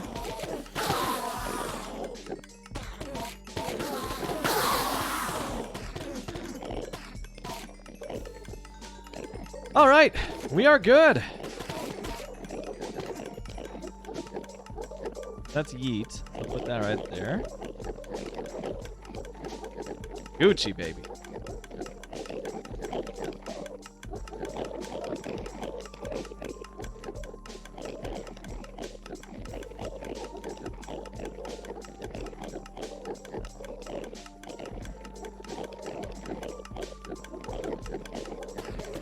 I should have built this 1 block taller. So I can just have a hopper that leads down. No, you can't have a hopper onto a cactus. It needs to like go into something. So I think I would have to use a dropper regardless. Anyway, that could have been a good thought.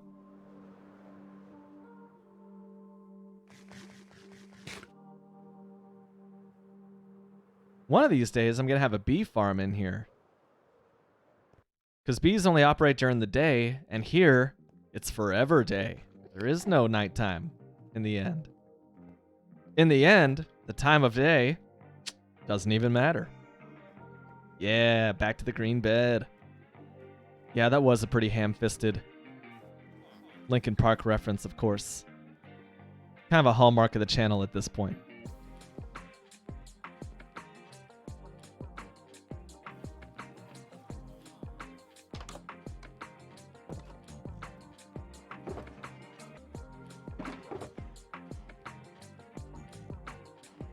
Oh, yet more coal.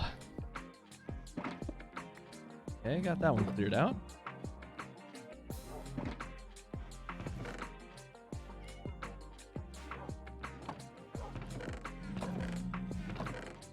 Boop. Nice, nice, nice. One more stack of stone left in the shulker box there.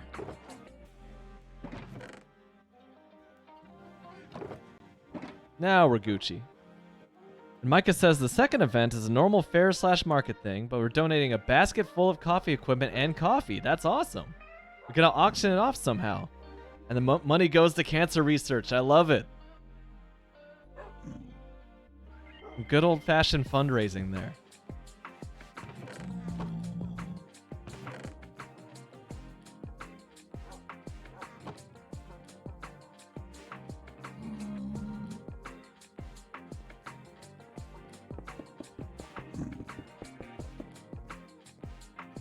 Excuse me, dogs. So I have 3 dogs here. Should I give them names? I'm not sure if they'll ever leave the house.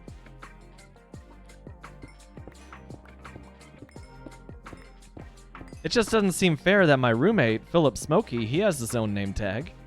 He's a regular Netflix customer. But my dogs do not. Not for lack of name tags either. Maybe I just like dye their collars, you know, green, what was it, green, orange, and blue, and call them Huey, Dewey, and Louie. I may do that depending on how well that Chip and Dale Rescue Rangers movie that's coming out, how well that movie's received. I don't want it to be awful or a dud. And be reminded of it every time I look at my dogs. Also, those are chipmunks. So, like, maybe I should name them after, like, 3 dogs? I don't know.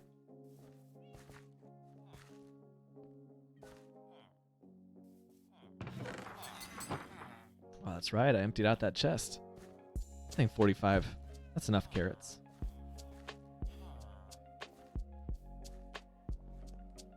Oh, Extanium, you are playing the system right now. Does this count? Does this count? Do you just like show up, say hi, and get out of here? I don't know, man.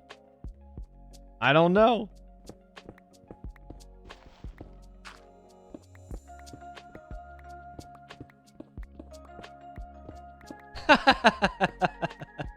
If it counts to you, you're the one keeping track.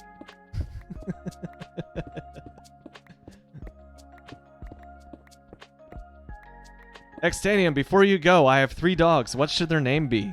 What should their names be?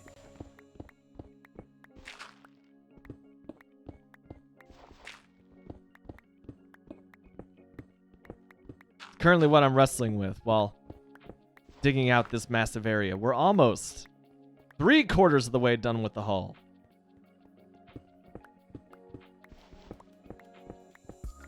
And then it's all just repetitive building. Micah's very excited about the gift basket to be auctioned that they put together. It has everything you need to start brewing specialty coffee in a specialty way. Wow. A gooseneck kettle, a hand grinder, and a Hario V60 brewer with a couple bags of coffee. It's like the perfect little setup for someone wanting to start out brewing coffee in a fun, artisan way. Nice, dude. That is a very thoughtful basket.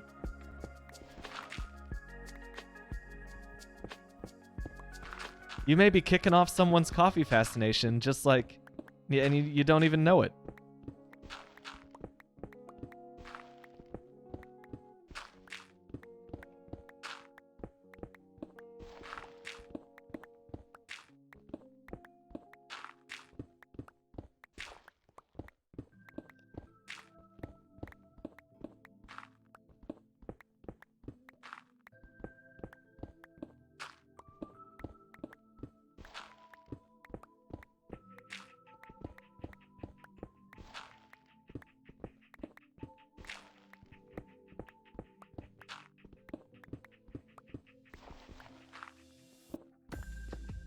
Yeah, man. Of course, that's the ideal.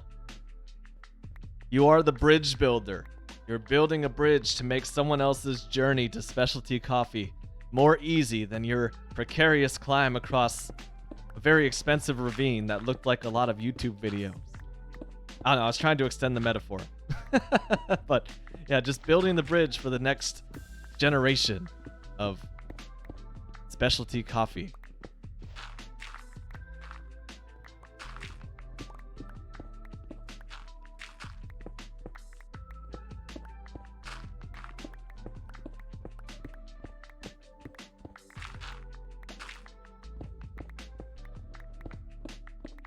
I will say that because of you, I have not bought another tin of the old Folgers Red Can stuff. It's all been Koi Coffee, koicoffee.co. A bag from my local coffee shop here that also makes their own. And now, of course, this Tulsa, Oklahoma coffee, which just showed up on my doorstep from my buddy.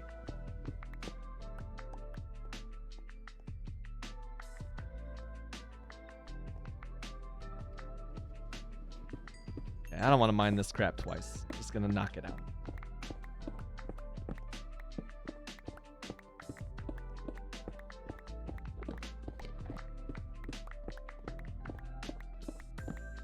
It's funny, I've spent enough time rehearsing or listening to the show songs, basically. The songs that I'll be playing drums for in this theater production while mining out this area in Minecraft already, that I'm just looking at it and the different songs are just drifting back into my head.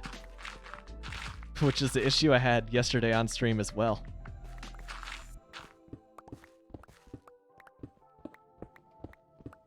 It's all like, you know, fun, positive show music. So it's a good thing to have stuck in my head rather than just like some, you know, crazy emo song from my youth. Something's gonna be stuck in your head. It might as well be positive, right?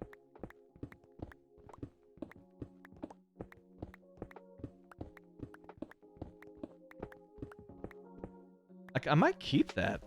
Just like this random opening up to the surface. I might close it off with glass. Just because...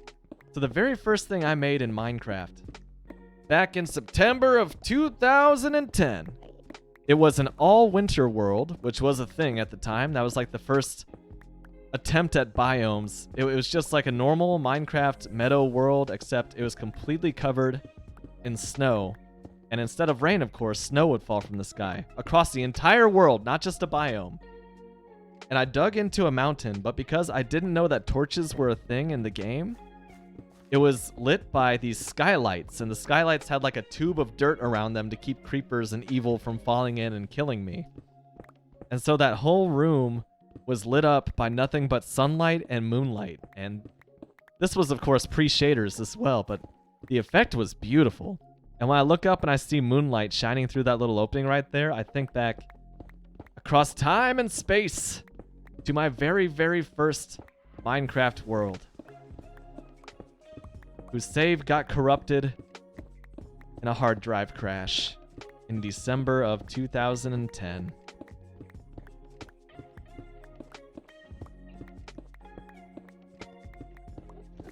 Yo, content creation. You know I'm always going to be encouraging this.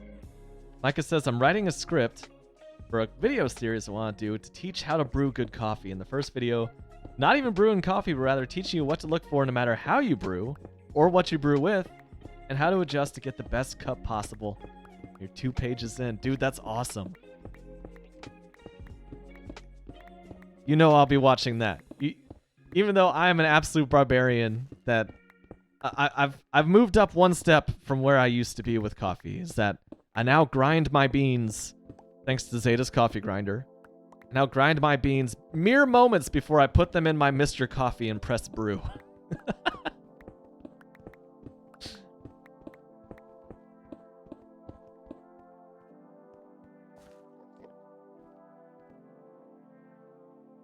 That's a really familiar progression. I know I don't recognize this song.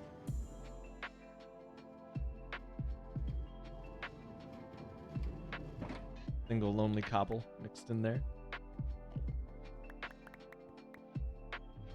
And just like that, another room knocked out. Oh my gosh. I looked at the clock the first time and I've been streaming for 40 minutes. I just looked back just now and I see that we're at an hour 40. Oh yeah, this is super cold. Like this, the powder blocks. We gotta take like freeze damage here. There we go, I'm freezing. Oh, the video even zooms in. That's crazy.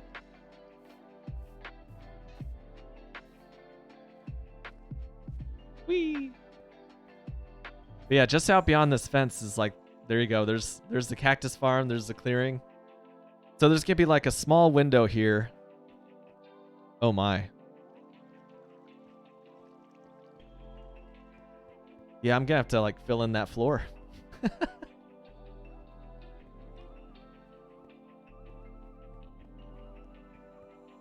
Oh yeah. Little zombie down there.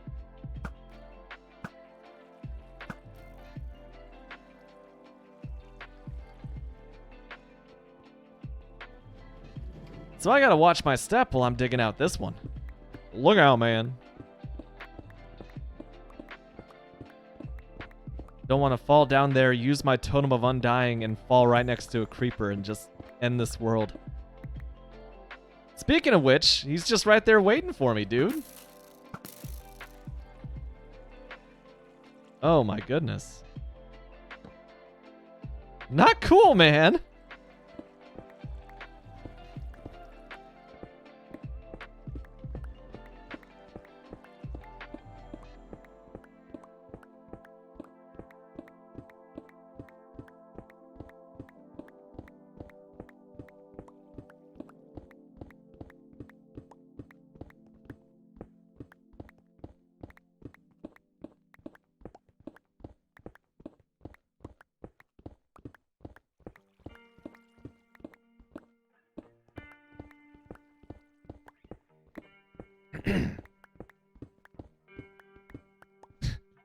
I was just thinking it seems like this is going a little faster than the first time I made one of these things on the Humble server. But then I thought, you know, I was mining at the same pace. So I think that this is by definition going at about the same speed as my first build on this. Theoretically speaking.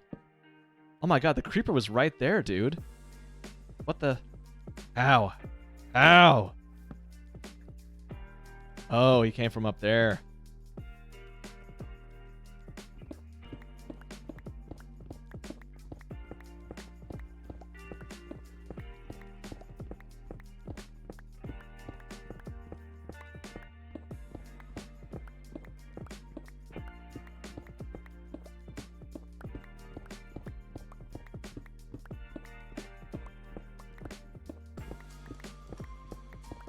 Man, just like, what's going on in my head right now is basically like anytime someone says they're making something, I will cheerlead the hell out of that. Just say, yes, yes, absolutely, go for it. Because anything you make, one, that is like, that's part of your legacy. And two, even if it's like not great, like a lot of the things that I've made are not great, but I feel like it's experience that teaches you something. That when you do make something truly great, you will be ready when that moment comes, when that moment arrives.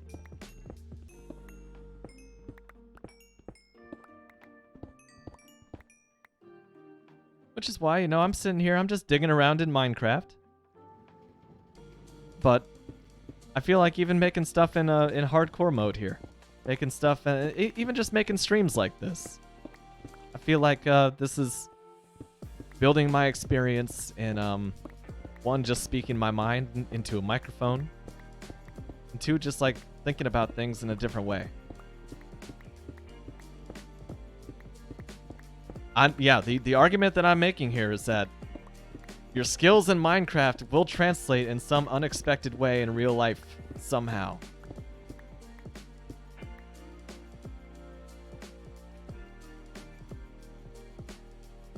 It's a very uplifting track to have that thought on, too.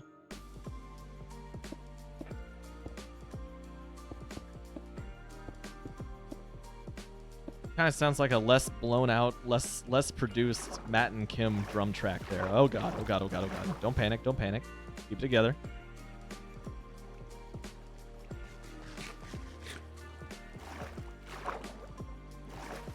Okay.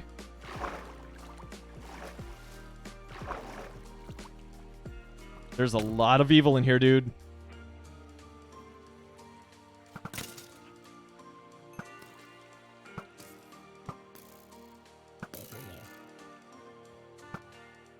Oh, just missed him.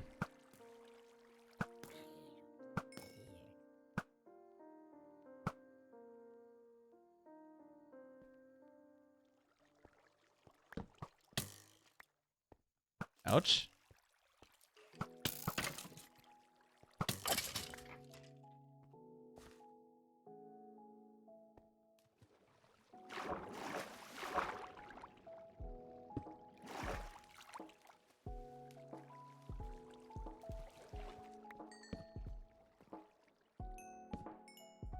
Let's just light this up a little bit.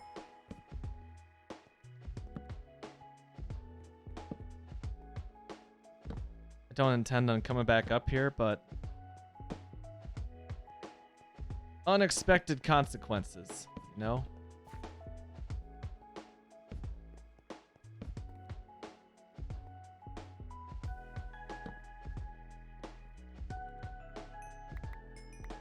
I'm always a little on edge in these large unlit rooms just because there are just...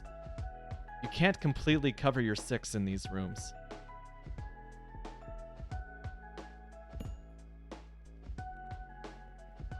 Especially when you're out of wood to light the remaining parts of it.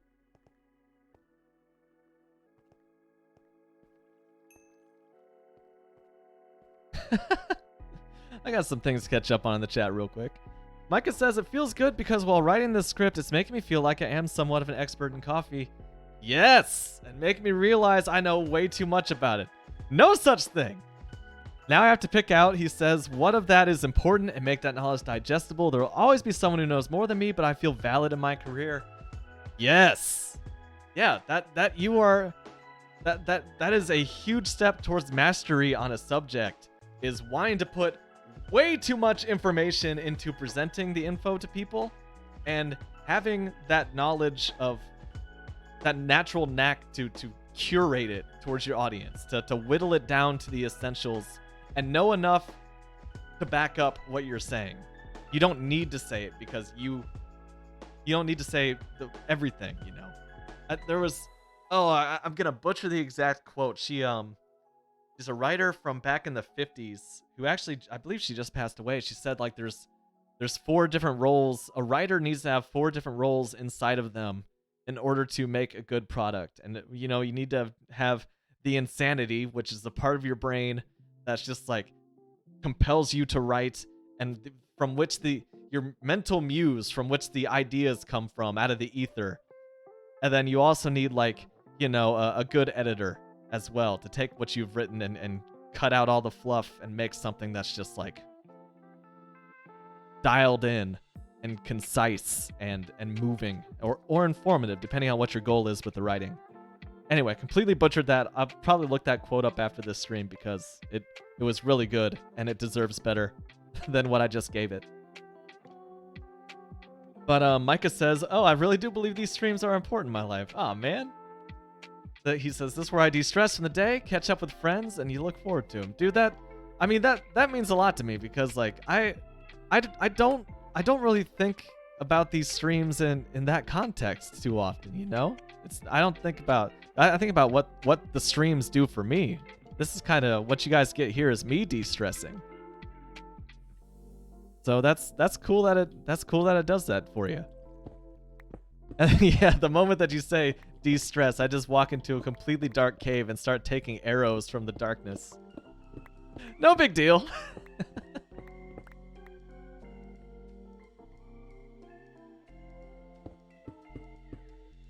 So yeah, this floor is actually gonna be another block down, so I'll fill that in as well. Gotta make sure that this layer is filled in too. I almost want to fill this with like a different material to let future Shasta know that this is in fact, here there be dragons, there's evil lurking under here, but it'll be fine. Oh my god, but that's gonna be the floor of my item sorter. So what if I accidentally look down with a haste 2 enhanced pickaxe someday? Alpine. Break through the floor, then just fall into this cave. I don't know, man. I don't know. Maybe I should do better than that. Oh. Maybe I should do better than that. Oh, no. This is fine. What could go wrong? I just illustrated exactly what can go wrong, but what can go wrong?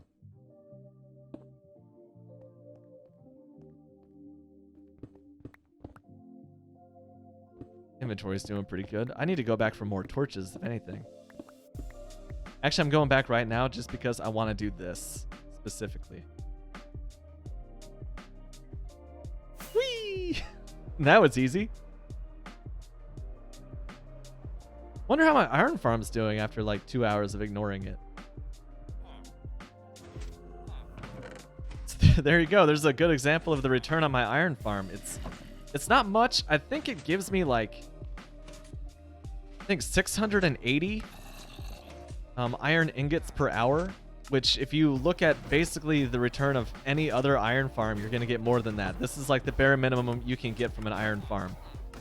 But dude, this is 57 blocks of iron that I got in an hour that I'm not even using and that I likely will not use at all. So I'd say that's doing pretty dang good.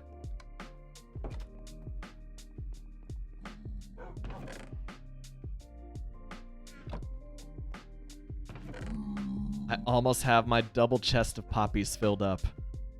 This has been like, up until this point, this was a private goal of mine. I want to fill up this chest full of poppies, and then I'll feel good throwing all the excess into my compost bin over here.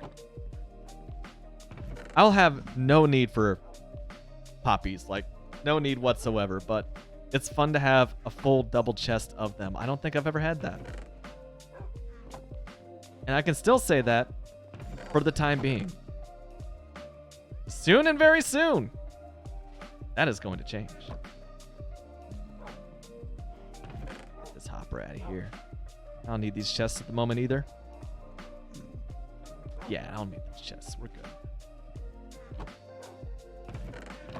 And I don't need the coal either because I should still have a stack. 2 stacks, look out, of torches right here in the chest. Oh yeah, for those of you who were not here yesterday, what I did, you know, you saw that I have removed the sugarcane farm that was once here. The chicken farm that was also next to it, also no more. It was right here actually. Just because I have a double chest of eggs. I'm good. Like, I'm not making that much cake. And I also cleaned up the backyard. Look at this. This is floating, kind of relatively unsuspended at the moment.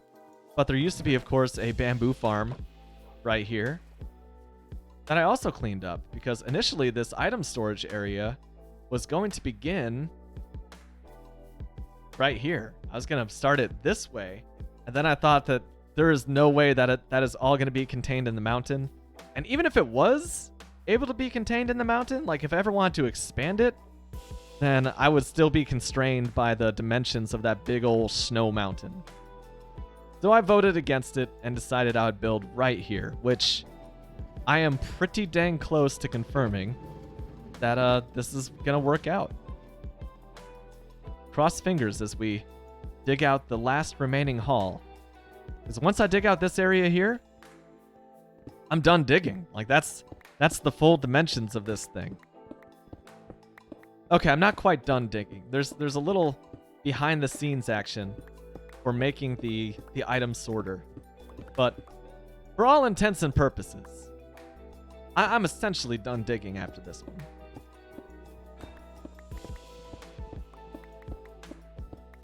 Yeah, I feel like this stream is like the epitome of my usual saying of, you know, hours and hours of just chilling out, punctuated by 10 minutes of sheer and utter pants-shitting panic.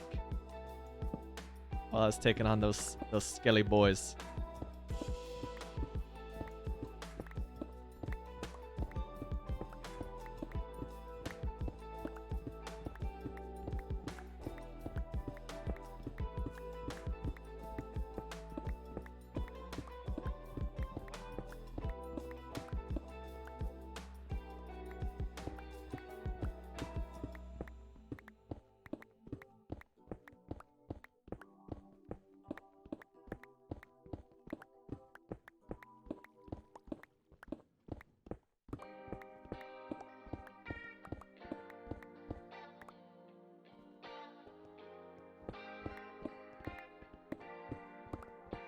This is a pretty good non-copyrighted stream beats playlist.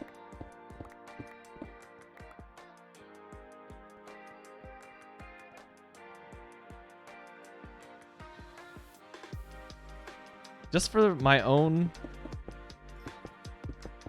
well-being, for the sake of expediency, I'm actually filling in this gaps in this floor. Even though I'll have to mine out these very same blocks that I'm placing just a few minutes from now, just so I can fully dig out the ceiling with ease. It's a little quality of life improvement there for me. And now, since this has to be 8 tall, just digging straight up until the limits of my reach, mine out 1 block on the floor, and we will have an 8 high hallway to squeeze all these chests in, plus the auto sorter.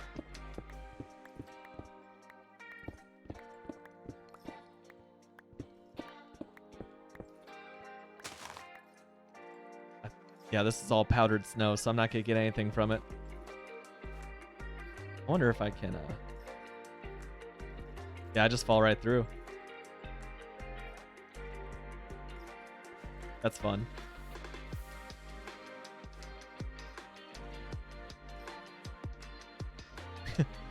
Anyways.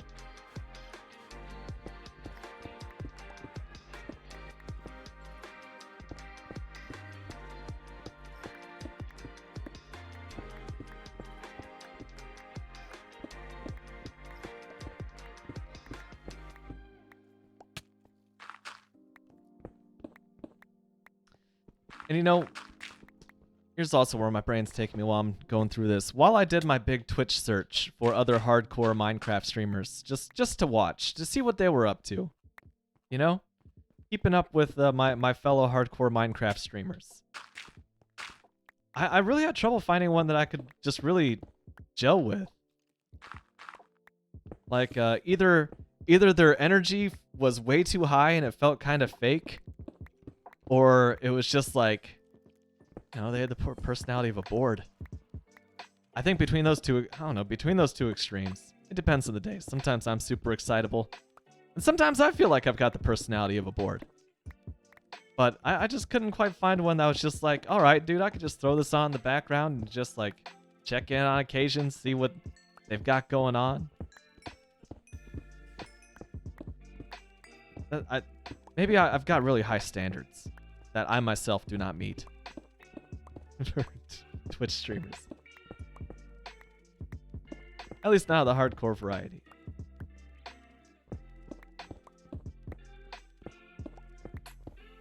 There was that one. There was that guy, Tree Leafy Tree, who his stream was very pleasant. I hung out with. I even like. I was a commenter in his stream for a while. Just because he was on day 40. It was his 9th hour of the stream, and he seemed like a pretty good dude. Seemed to be enjoying himself.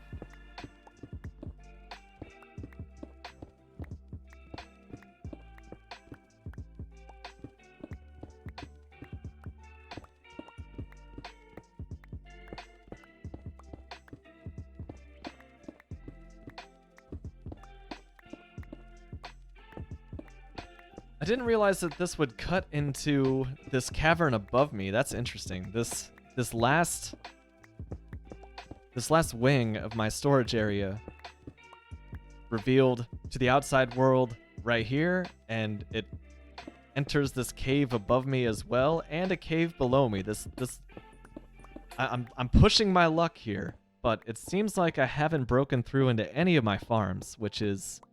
That's a good thing. I've got that going for me, which is nice.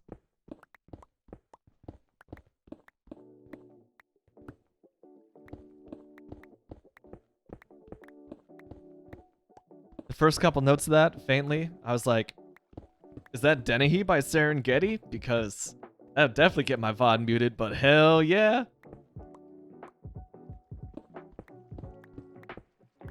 Maybe probably my second favorite rap song of all time, behind Jurassic 5: A Day at the Races. It just paints the perfect portrait of a dude in the Chicago suburbs. Very, very entertaining. Dennehy by Serengeti. One of a very limited number of rap songs that I could just push all the way through. Just got the lyrics memorized because they're just so damn good. I've listened to it so many times. But alas, it was just copyright-free, sweet, sweet stream beats playing in the background.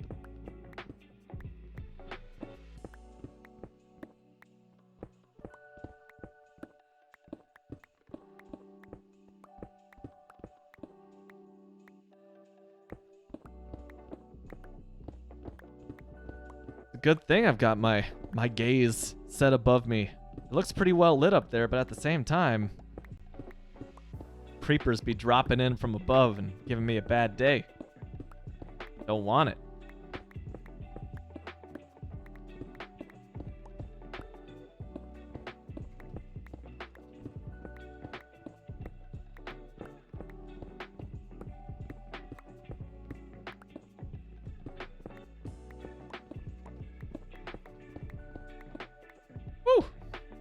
Been rambling for a while. Cheers.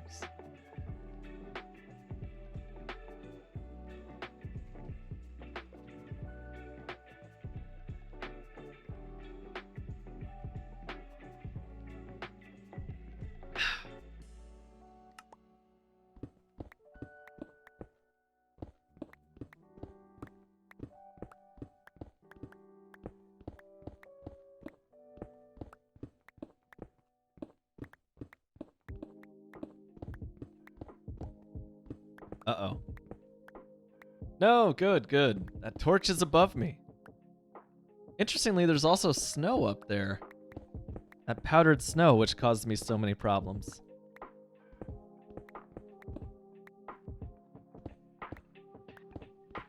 More copper that I still don't know what to do with, but I will happily take it.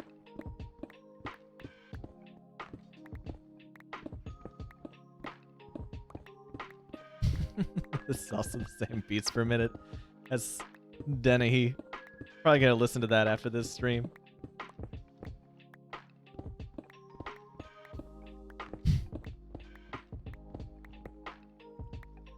Say goodbye a little longer like I ate a piece of big red. Grow a mustache the size of Mike Dicker's forehead. Hair combed to the side looking like a piece of foam. Buick speakers red cooler.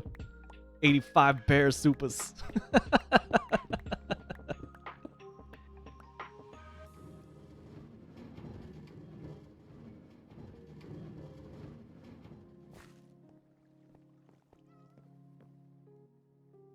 My old alternate personality. The Shasta one, the rapper.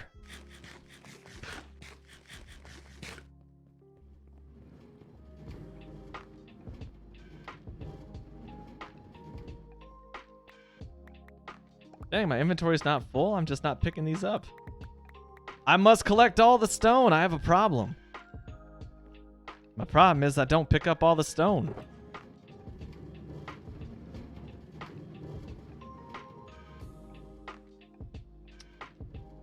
I did in fact pick up an extra torch while I'm at it.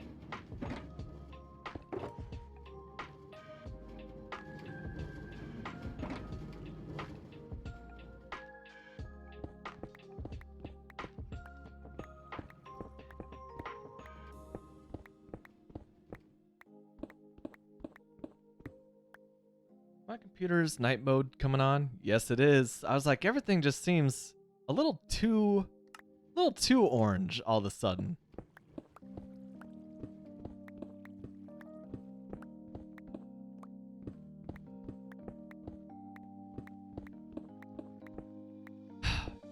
I gotta bring the conversation back around to Steam Deck. Dude, I'm still solidly Q2 of 2022, so starting next month, I can start looking for that email. But that's not gonna stop me from checking the page like twice a day, like, did I move up? Did I move up? Just so excited to hold that thing and think I'm gonna knock out my Steam backlog and instead just install Java Minecraft and play it on the go until the end of time. I'm just being realistic here. But I'm very excited. I'm very excited for it. I can't stop like looking for video reviews to it, and of course all the major publications, they had them lined up for launch day.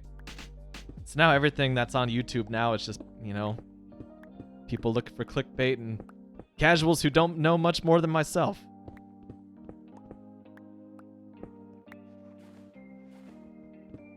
And yet I keep waiting, watching, searching. The excitement feels good.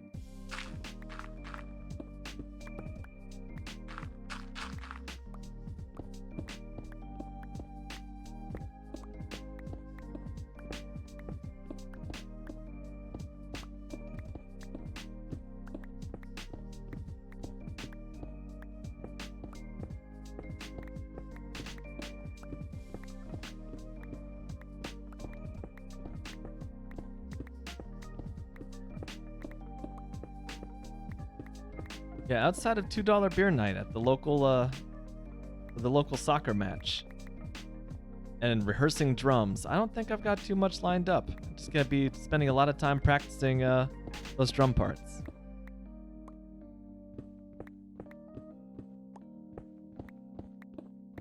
Yeah, I feel that, Micah. It would be pretty... That would be exactly how it goes for me, you know?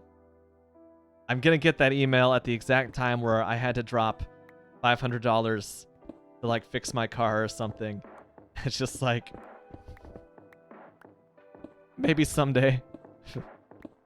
Farewell, sweet prince. Go to someone who will appreciate you.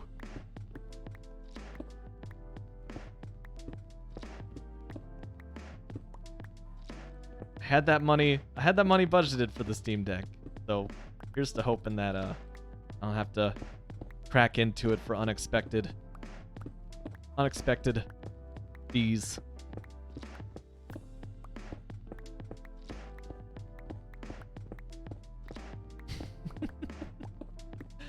I did get a slight unexpected fee in the mail last week.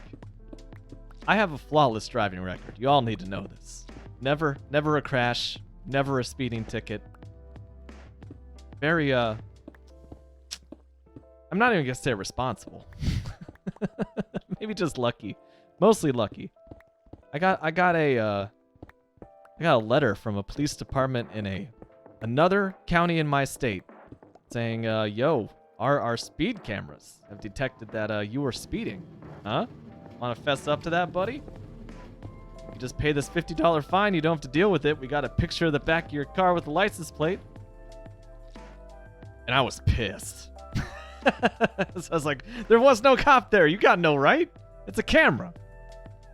And turns out that not paying your fees, not paying that fee is perfectly legal in my state because they found those cameras to be unconstitutional and under the state constitution, not the federal constitution. But if you have a future infraction with an actual police officer, then the court can use your non-payment of this fee to a third-party camera company as evidence against you to like hit you, really just throw the book at you on your next infraction, your theoretical infraction. So I hemmed and hawed about it for a couple days because I thought it would be pretty fun to stick it to the man and not pay the fee because my representative told me to. But I also, you know, I'll do it. It was $50. It wasn't so bad.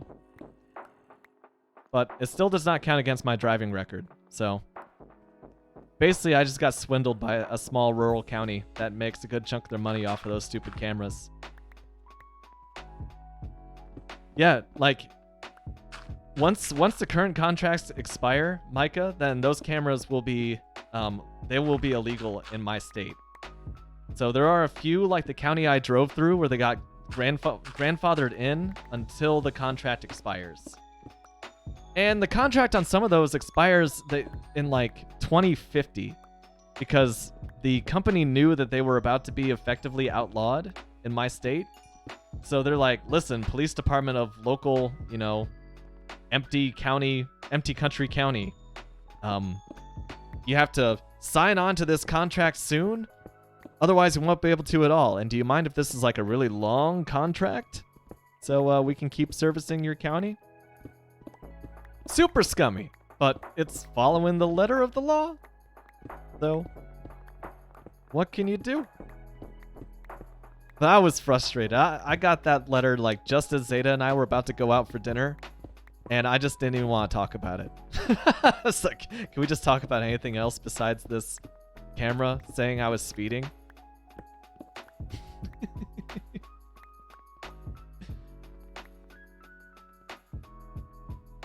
I was like a toddler. I was just like, you know, like spinning in my chair, just like, heh.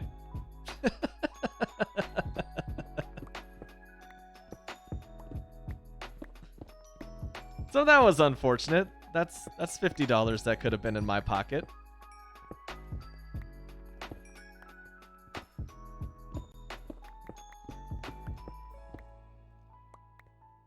But again, because it's a third-party company, it doesn't count against my driving record at all. Like, it can't be used against me because I paid the fee. There's no points on my license for it. It's just a way for a county to make money from strangers who are just passing through, and that is it.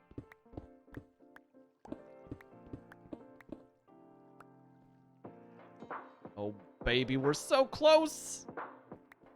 Let me throw down a torch right here. I free up one slot of inventory space for me, and that also just seemed a little too dark for my taste. Seemed like possibly something evil could spawn there. Highly unlikely. That was probably... It didn't look to be in complete darkness, but... You can't be too safe in hardcore mode. Actually, yes, you can. If you're too safe in hardcore mode, you end up in Chumbawamba, and you, take months and months to take on the dragon. Too safe is definitely a possible thing.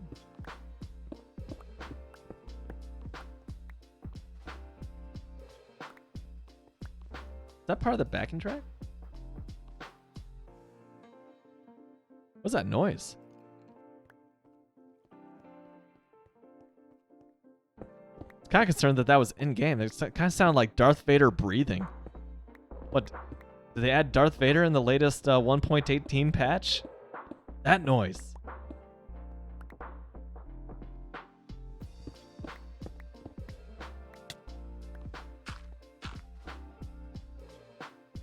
Okay, yeah, that's just like a synthed up open hi-hat cymbal.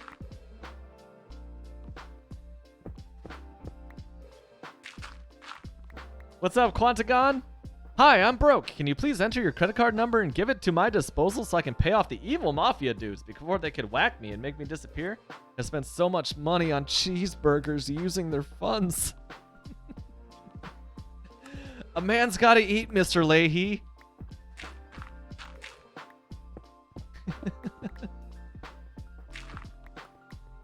Old Randy's hooking for cheeseburgers again.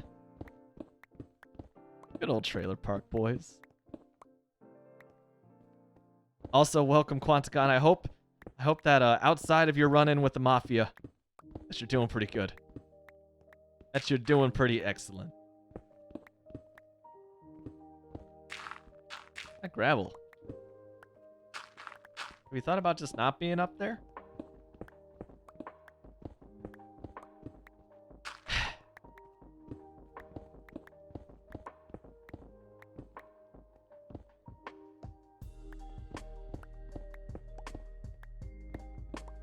Favorite cheeseburger place? Definitely McDonald's. Which, it's definitely on your mind. You mentioned McDonald's yesterday, as I recall. Saying I should make one. Like, install my world's first McDonald's right next to the world's famous giant glass cactus.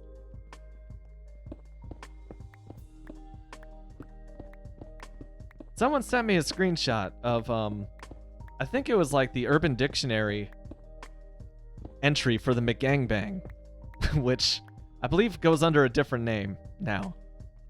But back when I was in college, you know, it was the McGangbang, where you took a McDouble, which is like the cheeseburger from McDonald's with the 2 patties on it, and you stick an entire chicken sandwich, buns and all, between the 2 beef patties of the McDouble. And it was ungodly, it was delicious, and I believe it was exactly 760 calories. And anyway, this Urban Dictionary entry said that in the north of the United States, it was referred to as the McNasty. And you would think I was kind of a McGangbang connoisseur in college. That was just you spent $2 and you got half a day's worth of calories in 5 minutes? That's how you get by, baby. But I'd never heard of anybody of my friend group, you know, north, south, east, west, anywhere from the US that would describe that as a McNasty. I mean, maybe tongue planted firmly in cheek. You see how that's not someone's cup of tea.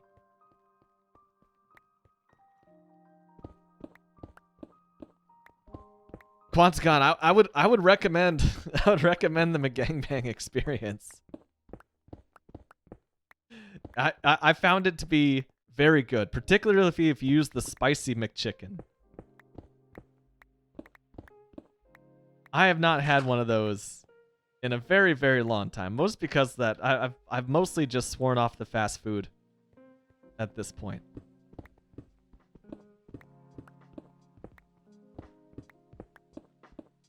But every so often, when like Zeta's outside the house and it's just me, you know, just like look to the left, look to the right, I'm gonna grab some McDonald's.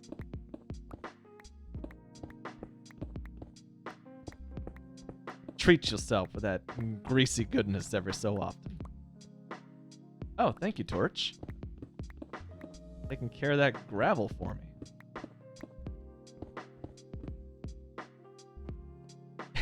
And your statement about the McGangbang sounding McLicious, that reminds me of my bandmate, where she watched this YouTube video. I can't remember which one it's referencing, but it's like how to kill a party in like 5 seconds flat. And it was just like walk into the middle of a party and just cut the music and say, "Man, this party is McDonald's."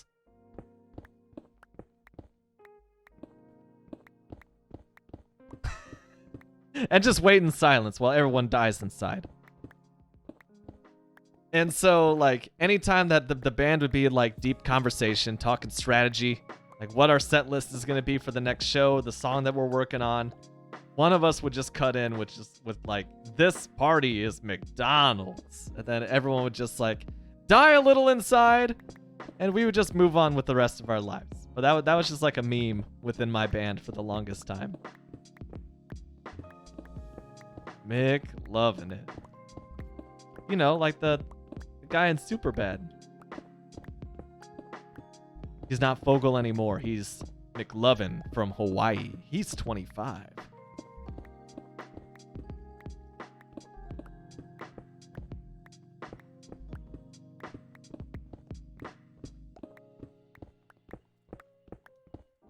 So close to having this dugout. We're almost there. We're almost there. We're there.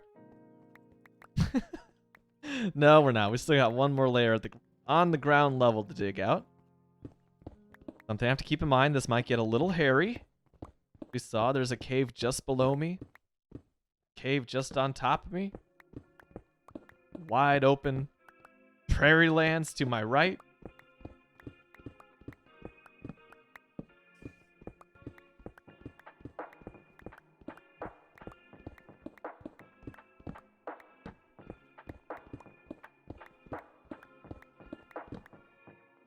Oops. All right, there's the cave right there. Gotta make sure I don't walk too far forward here.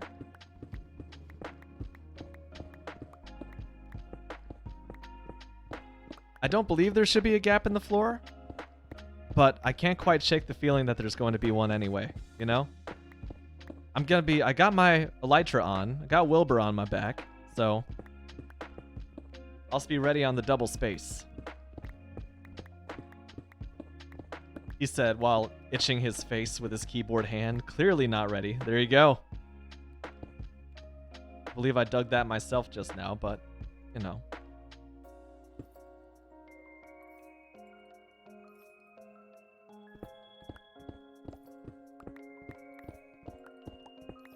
That's how close I am to disaster at any given time. What a great feeling.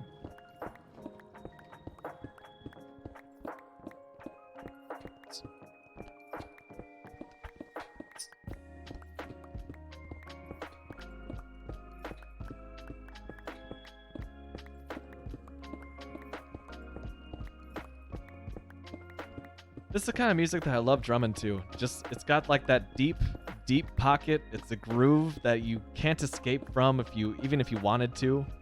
And it's so good you would never want to. Not flashy, not shiny, not over the top.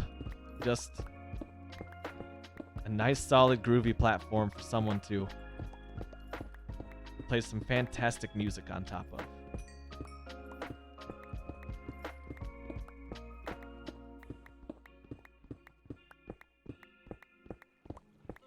I can't believe that not even 24 hours ago, none of this was here. I dug this. I started digging this about 23 hours and 40 minutes ago, I believe.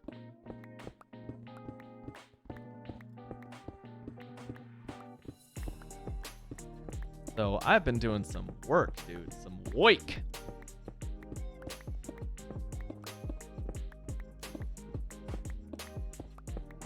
I'm just very dedicated to the idea of dropping as many frames as possible in this Minecraft world. And add a fat pile of hoppers. And to minimize lag, of course, I will be covering them with composters. As is the strange way that enables you to minimize the most lag per hopper.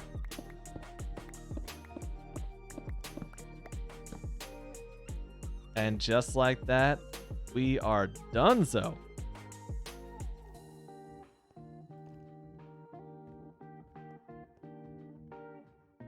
I do want to fill this in.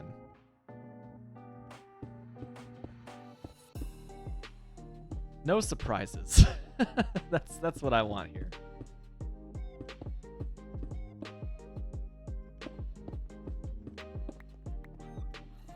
Since I don't have scaffolding, you know, I'll provide my own scaffolding with blackjack and hookers.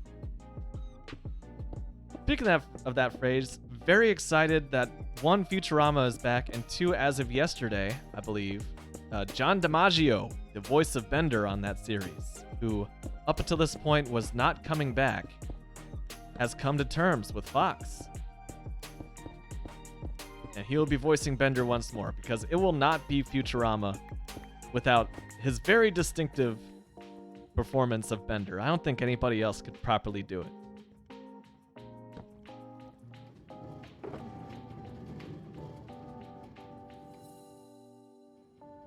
That's actually why Billy West, the voice of Fry, the main character in Futurama, he said he modeled Fry's voice as much as possible on his own natural speaking voice, specifically because he loved the character so much, he wanted to make it difficult for anyone else to emulate it. Because it just sounds so natural coming from Billy West, because that's just Billy West's voice. I've dropped a few shots to fact moments, but I think that's worthy of one there, Marcia. I accidentally pressed the screenshot button instead of the, Oh, there we go. Thank you, Marcia. Anyway, that is truly a shots to fact moment there.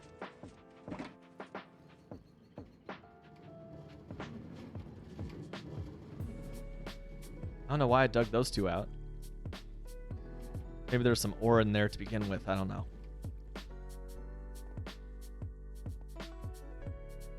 Oh my goodness. That's crazy to look at, man. I think we can hit him from here. Yeah, we got him.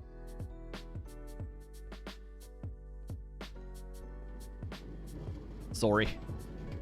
Trolling the local flora and fauna. All right.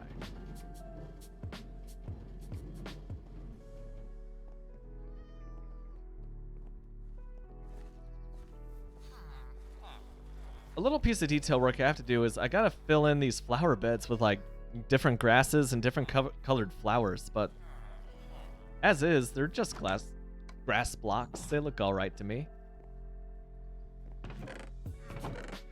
It's one of those things that like I want to do, but it also bothers me so little that like, what are the odds of me actually sitting down and doing it? Probably not great.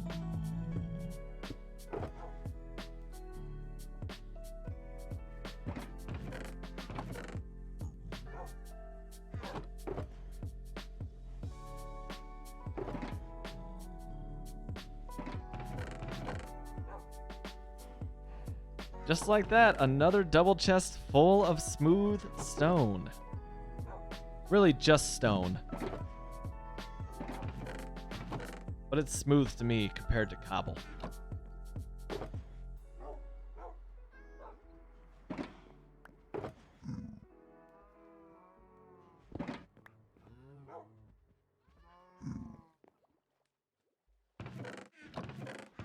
Ooh.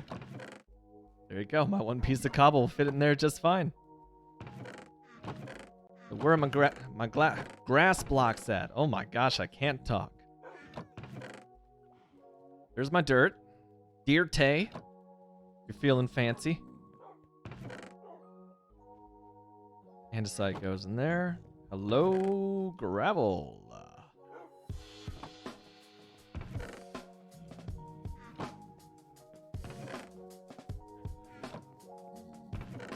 And for these, you know, let's make it a new day.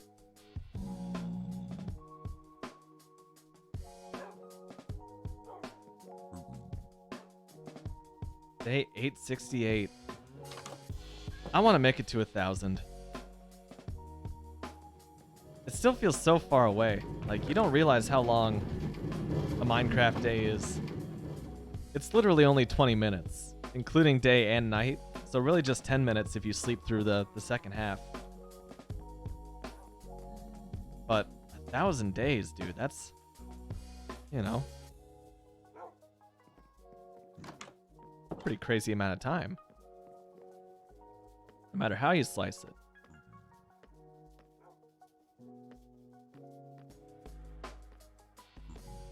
I think that every time that lightning rod gets struck by lightning, that copper block underneath it loses its green oxidation and returns to the same original color. I've seen it change color before, and I think it corresponds to like the time after thunderstorms.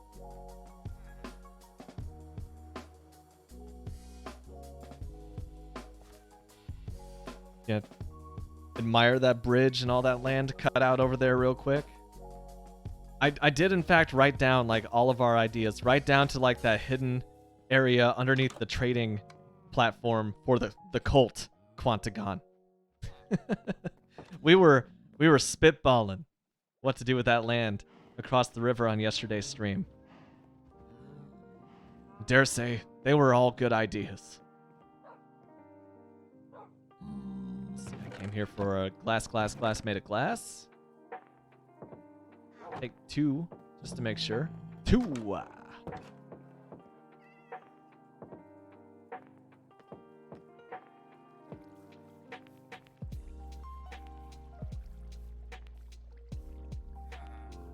Some nice casual, like Thelonious Monk piano on top of a 808 style beat.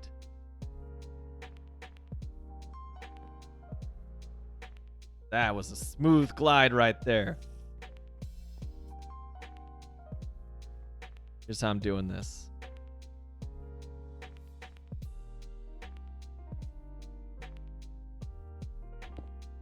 Boom.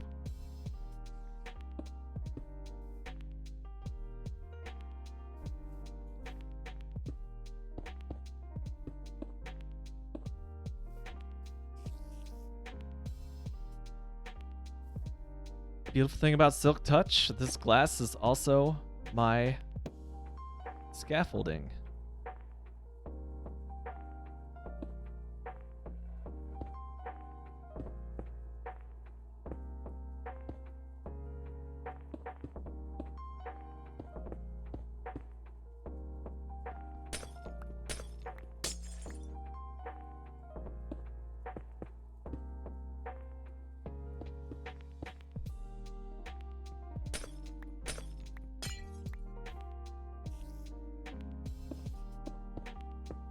hopefully I don't think the recipe is gonna, the build recipe that is gonna call for me to expand this or mine this out.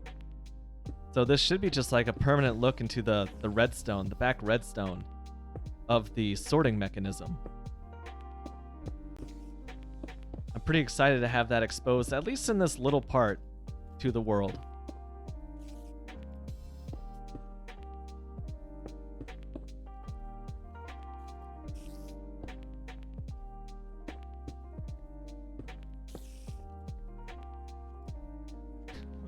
That looks almost intentional.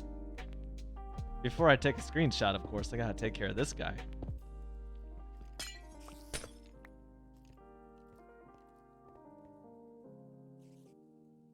That's kind of pretty, though.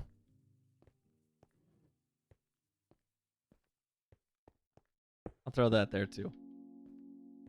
But look at the size of this thing, man. That is the entrance to it all the way over there. Oh my gosh, it's a wonder I don't have like carpal tunnel or something. The amount of time I've been spending on this world. I think I take pretty regular breaks. You guys keep me pretty well stretched and hydrated. All of my cups out of water. Been hydrating too thoroughly tonight. Beautiful, man. Just beautiful.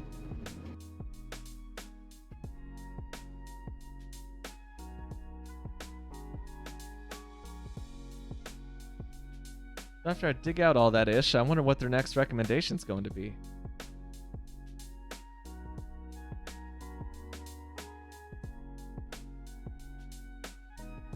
Oh, first they start with the entrance, and I guess that makes sense.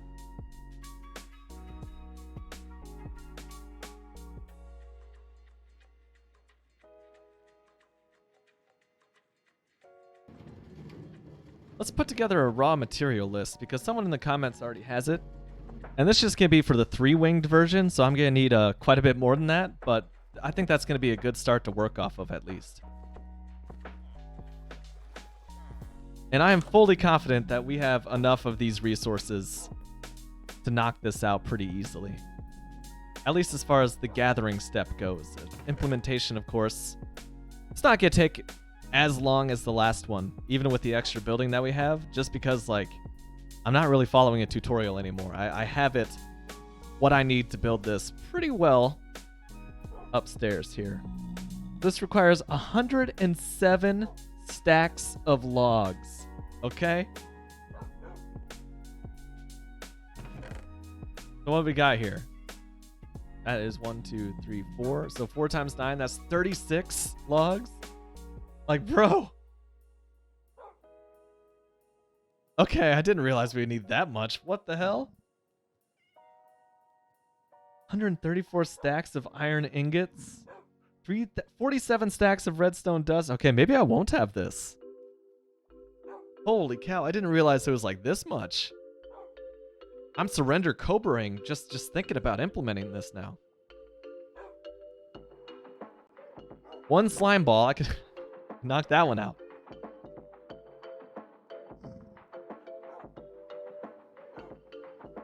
Like, bro, is this for real?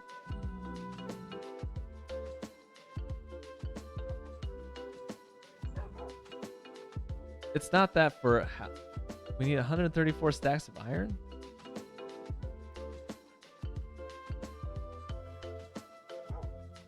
Yeah.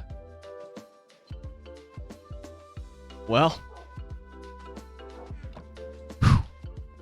This one's gonna be a doozy, folks.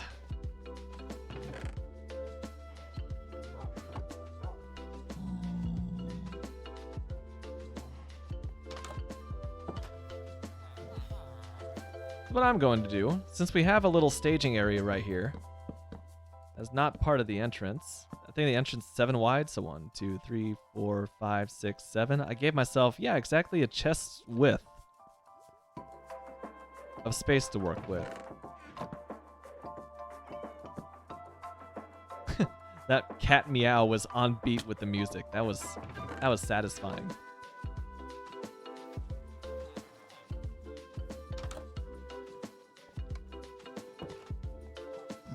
Okay, so a chest can hold 6 times 9, 54.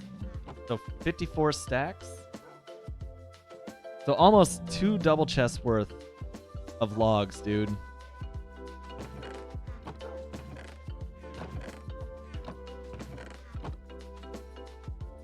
Wow.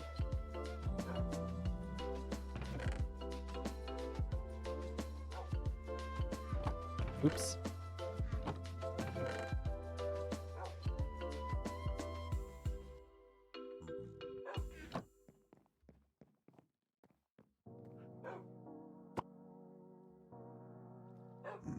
Yo. That shulker box just disappeared.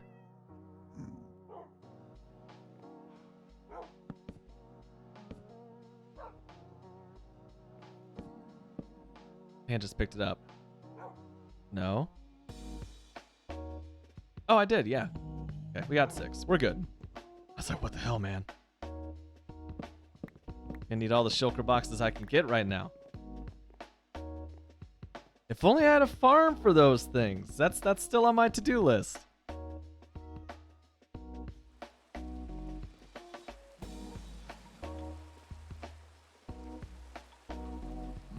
So 4, 2. That's 108. So basically, what I need is 107 stacks plus 39. So basically, I'm just gonna do 2 full double chests of logs, and they will be my light blue ones.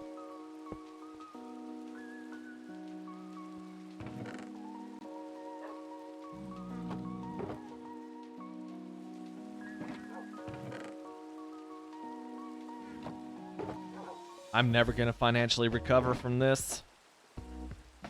Nah, I think I'll be fine. This is very impressive, though.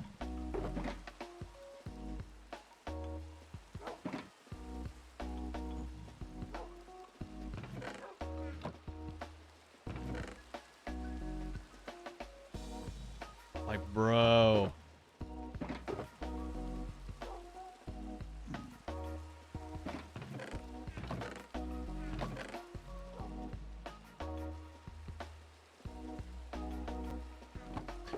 This is a lot. Put that up there.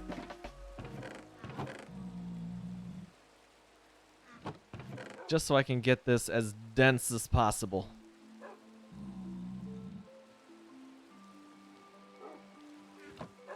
So 2 double chests. That means 4 shulker boxes full of goods. Full of logs, specifically.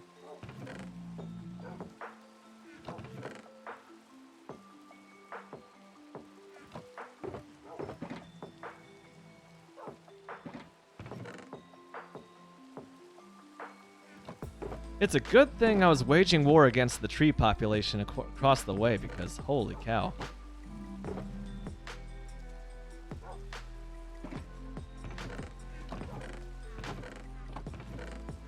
I'm bankrupt, dude. I could toss jungle logs in there if I'm really desperate, but holy cow.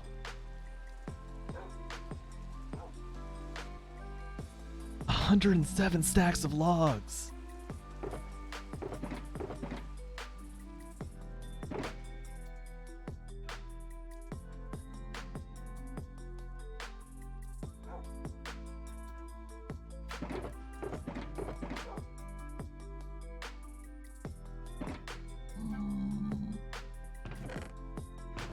I guess probably the way to do it. You know, I've been saving up this bone meal for a long, long time.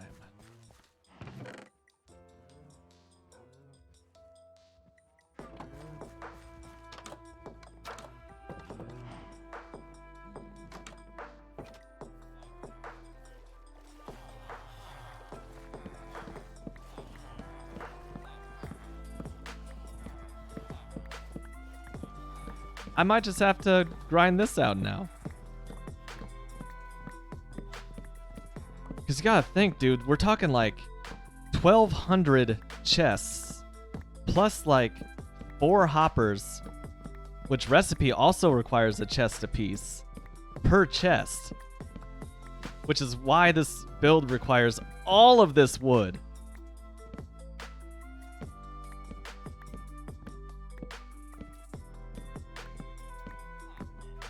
This is truly going to be a marvel, and my favorite part about it is that I will never have to worry about storage space again, because this build's going to take literally every item I've ever gathered over the past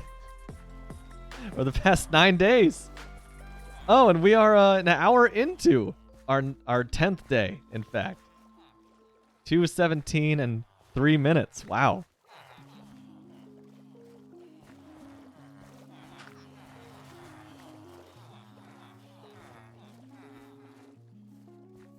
Gonna say, yes, I have an area over here which I also use for growing trees. Can you tell it's all of this podzol crap? I don't even know where to safely put this without growing even more.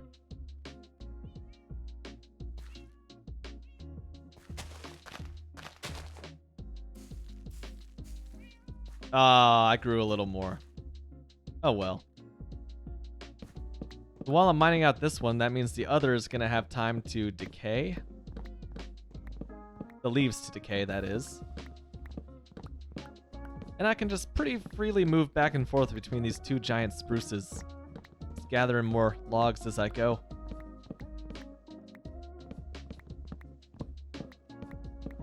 And I love, like, explaining this part of the process to people who mostly play on creative mode, because we both love the same game. It's just that we have very different ways of enjoying it. And they look at this and they're like, you waste so much of your life gathering resources when you could have just built the damn thing.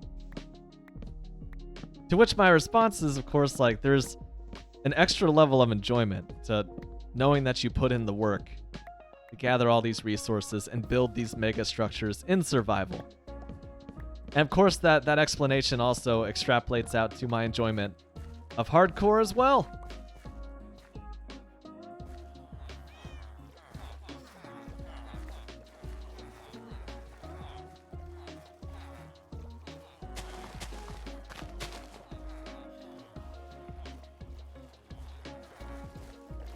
I'll let that sit a little bit.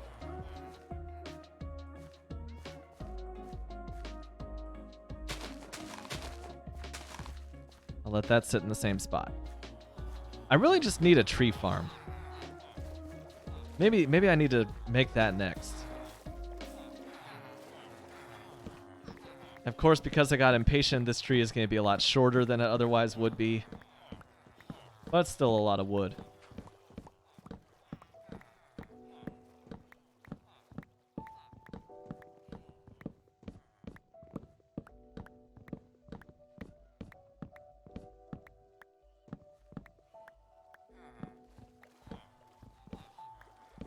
I want to just, like, light that on fire.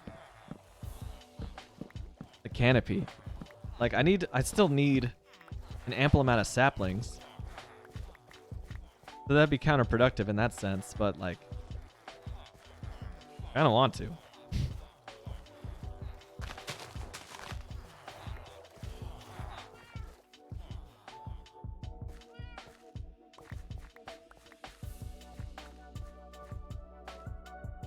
I wonder if I had, like, a flaming arrow, if that would light it up there. I feel like it would. I've actually never tried that. I'm not too well versed in the physics of flaming arrows in this game. I suppose, like, a fire charge would also do the trick.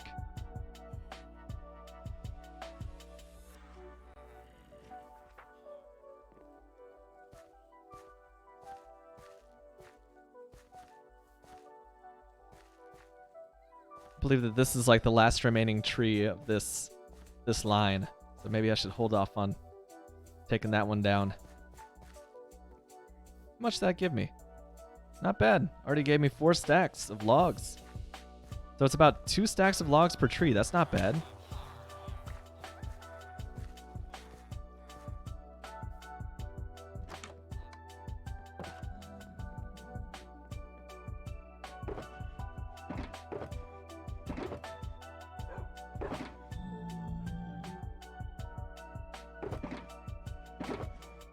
So I need 7 more stacks. I'll be good to go. I mean, maybe I should just keep waging. Maybe I should just keep waging war against the birch trees over there. Maybe that's the more effective way to do it because I want to clear that lumber anyway.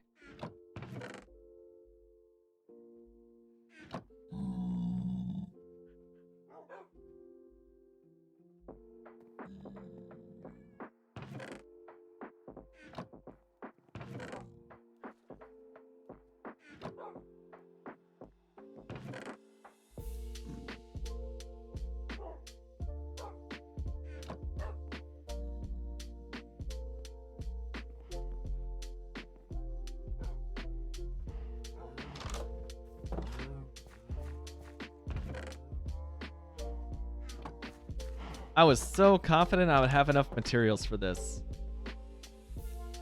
Oh, look at this. We can update the map. You see we still got... There's my chicken farm right there. There's the old sugarcane farm, and there is the old bamboo farm. So now if we click on this map... Somehow... Not you.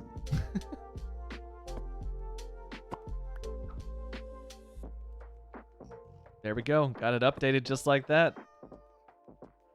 No more farms, and we have a nice entrance stairway to our massive soon-to-be storage area. Much cleaner.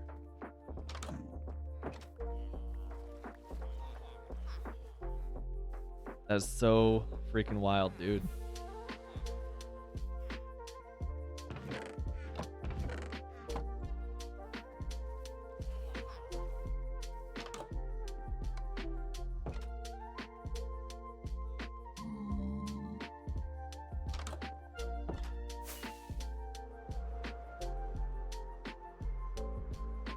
So here's the amount of progress that we've made on pushing back the trees. I did this entirely on my lonesome. You know, I didn't spend too much time on stream cutting these down. A little bit of time, so not entirely on my lonesome.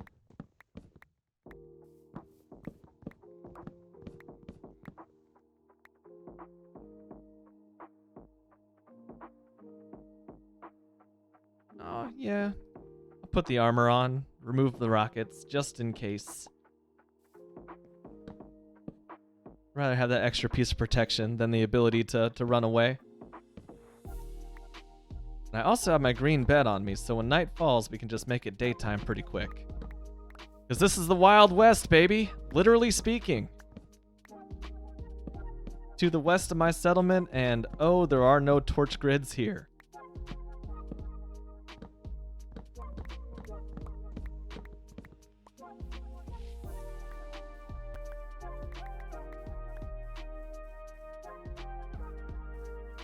I guess I should. Yeah, I'll mine these down. Gotta clear out all this for the good of the village. No, it's not a village, it's a city, as Absent Craftsman insisted yet last stream. I like that insistence. I need to think of it as a city.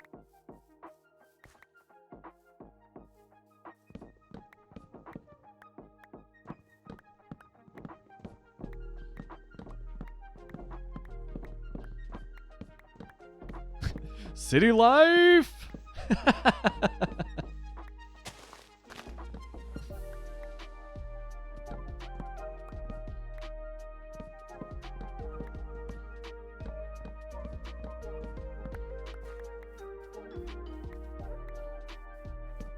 Night is falling, but we are not quite there yet.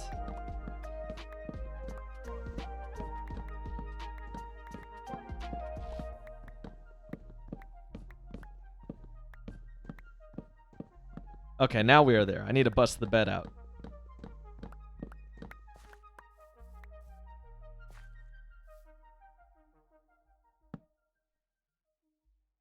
Nothing can spawn within 40 blocks of me. I believe that's how spawning works. So, throw the bed down right there, and even though I'm outdoors, I should be safe.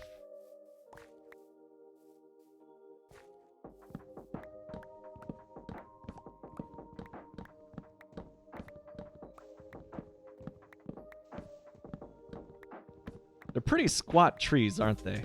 Dark oaks. They're not that tall.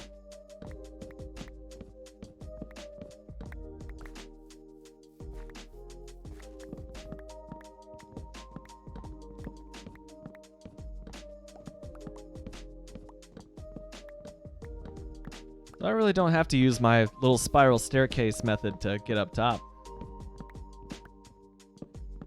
X Unknown XX, what's up, man? I'll throw that question right back at you. So I am working on an expanded version of the Shulkercraft massive item auto sorter / storage system, and I just need a few more logs. And by a few, I mean just like 7 more stacks of logs in order to complete that raw material aspect of it. So I've been on this world for 217 hours, real life hours. So this is about, what was it? What did I say? About 860 something days in Minecraft days into the world. And I've been playing this world since Christmas Eve, since December 24th of last year. So this one's going in my favor so far. This is easily the longest I've gone into a hardcore world.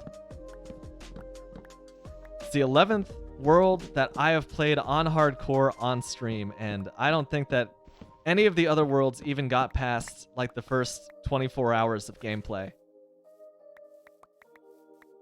So I have quite a collection of farms, like automatic farms, and I'm just starting to add some more like aesthetic builds like this bridge.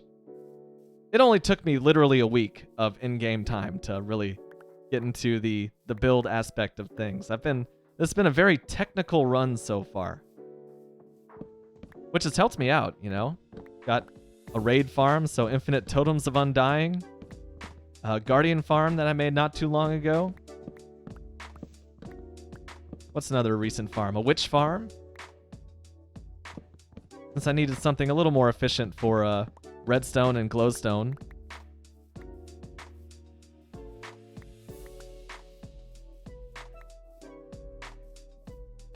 Hey, I appreciate that. Actually, so quite a bit of work went into that. I mean, since I'm proud of it, let's go ahead and take a look at that real quick. So I actually dug out this whole section right here in order to make the bridge work. And the bridge is a design that I found on Reddit. It's not my design. I just built it in hardcore. But it's all deep slate, which I think is really beautiful. I never would have thought to make a wrought iron style bridge out of deep slate, but that's what this random person on Reddit thought to make. They made it on their PS4 in creative, and I thought that's a hardcore project right there. That took me a while. Very intricate design there. It's a mix of blocks, slabs, stairs, and walls, like all mixed in. If I get a little close there for you. So that's my cactus farm, which is a giant glass cactus. That is Kenneth Schrader, our Lord and Savior, with my only beacon after defeating a wither. It's my only beacon inside this massive cactus that goes all the way down to bedrock and all the way up to the world height. It is literally the tallest cactus that you can get in this game. There's my iron farm at work there. Yeah, so yeah, let me fly down here and show you. So all this shallow land you see here underneath the surface, this was originally this height. So I dug out all of this right here, including past the bridge, in order to make this look like this natural river here was, you know, expanded out that way a little bit. Just because this bridge, it would have been like, it would have ended right there. It wouldn't have looked quite as majestic without this second leg. So I dug out all of this, like even out to here. There used to be land all the way out to right here. So all this I dug out by hand. Without a haste 2 beacon, as Alpine Giant would tell you.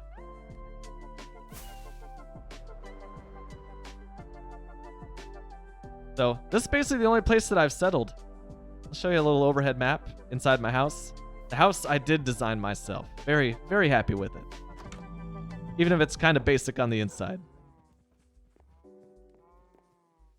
Yeah, so there you go. Got a creeper farm right there. This is all lit up with a torch grid, so like future expansion out that way. I'm planning on putting a village here with like a trading hall. We were talking yesterday about putting in a proper port right here, maybe building a boat in this this shallow area right there. A classic lighthouse on the end, of course. Nice trading hall for like industry. Can trade with all these free roaming villagers so I don't have to have them imprisoned like I currently do. I got a whole lot of room for expansion here. I'm very excited about it. Just to complete the tour. This is my nether portal. Got a Shulkercraft bamboo farm going on here. Nice little harvesting flying machine. And all this bamboo feeds directly into my super smelter. So this is like fuel for my smelters. I have no need for coal anymore, which is really exciting.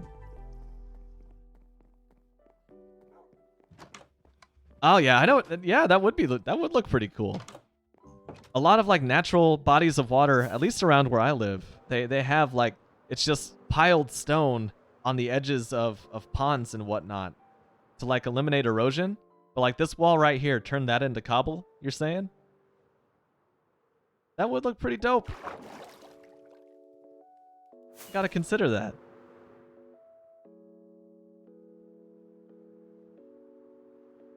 Yeah, it's some part of me says it's humble. It may not look like much, but it's home. It's a solid 217 hours worth of work, with some overnight AFKs at my various farms in there. Dude, that's exactly what I'm thinking. It's like in real life they have stuff like that if a river goes through a city, and I do want to. Something I like to do with my Minecraft builds is make them look somewhat believable in real life. Like it seems like they have a practical use. And dude, this river cuts right through a canyon, right around the corner. Look at those mountaineering sheep on the walls. So bold, so brave. So I want to have like civilization expand out this way as well. There's another bridge that will traverse this canyon here. Like I want to say like the Bixby Canyon Bridge because I really like that Death Cab for Cutie song. But yeah, the boats just come around the corner, they go underneath this massive span, and then there's just city right here. I'm very excited. The first thing I'm going to do is I'm going to lay out some roads on this side before I put out the outline of buildings. All the buildings are going to follow like the general block palette of the house that I built up there. And I just have to put out the weirdest building foundations I could possibly think of, or weirdest building outlines, and try to make them work in a natural way. Neighbor, how long has it been since you had a big, thick, steaming bowl of whoop rat jelly? Well, that's too long. Unknown X, welcome to the One Can Wolfpack. Hey, I appreciate the follow after that little tour. Kick back, have some chili. Kick back, stay a while. Yeah, man, I think that canyon was probably like 90% of the reason why I settled right here. It was just like this beautiful, beautiful canyon that just ran right into the ocean, and a relatively flat area. And plus, I love building next to mountains as well, so it seemed too perfect not to stop and settle here. Like, this was my first settlement on this world. I journeyed for a long time. Something I've found since starting streaming on Twitch is that you can reliably put people in one of two camps, whether or not they like beans in their chili. It seems like no one is lukewarm about their opinion. Everyone's like, there's gotta be beans in it or it's not chili. And then there's the other half who feel just as strongly that beans are a waste of space in good chili. And there's just no middle ground there, it seems like. And oh, you know what side I'm on. Just look at that beautiful no beans label on this can of chili. But Unknown X, I've kept you in mind with my Twitch emotes, because we have both with beans and no beans cans right there in the Twitch chat.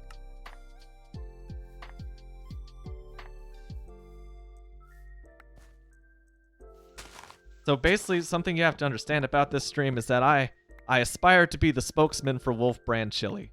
And I will say, you know, I will shill for the bean chili. Probably not as much as the beanless chili, but I'll still be their spokesman. All right, I'm putting you in that mental camp. You're in good company by preferring beans in your chili. I won't think any less of you. Maybe a little bit.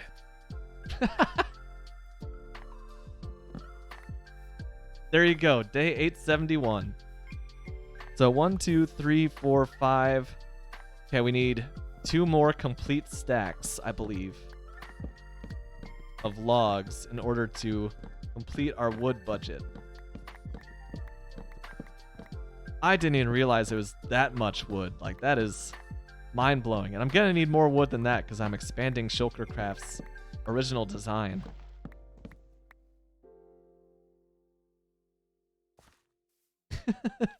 Well, I tried that Quantagon, but like the lack of oxygen up there was making me loopy. I needed to head back down to base camp and build my house towards the foot of the mountain.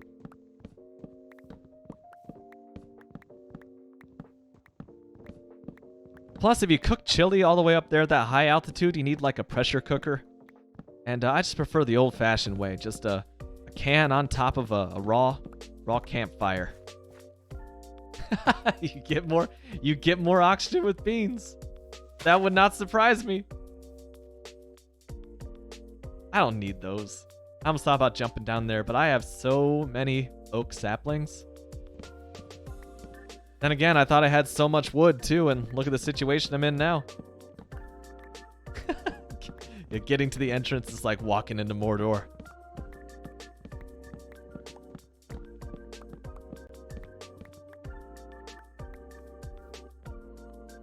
I'm glad I'm here with you, Samwise Gamgee. Here at the end of all things. Anyway, welcome home. Come on in. Why didn't you just fly the eagles here?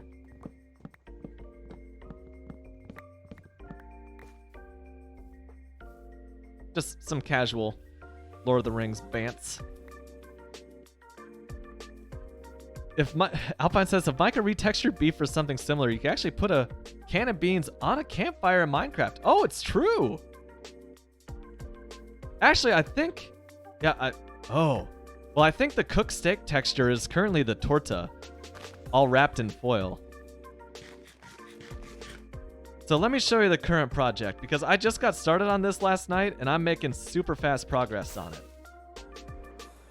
So, I've been storing all of my items since the beginning of this world in the attic of my house, which has been working really well up until like the past week, where I've been doing a lot of tree clearing, a lot of digging, and I'm out of chests. There's I think like 84 chests up here in this attic area, all meticulously manually sorted. And I agree, it would be faster with haste too. I hear you, Alpine. But since these chests are quickly filling up, I gotta start using these chests on the second floor. And we're also some fans of Miracle Whip on this Twitch as well. This is a lovely custom texture pack courtesy of Micah Ilberry. So there's the torta that I believe is cooked steak. Yeah. And there's Zimba. I would say right on cue, but I expected this earlier. Rocket League is faster than Haste 2. It's true.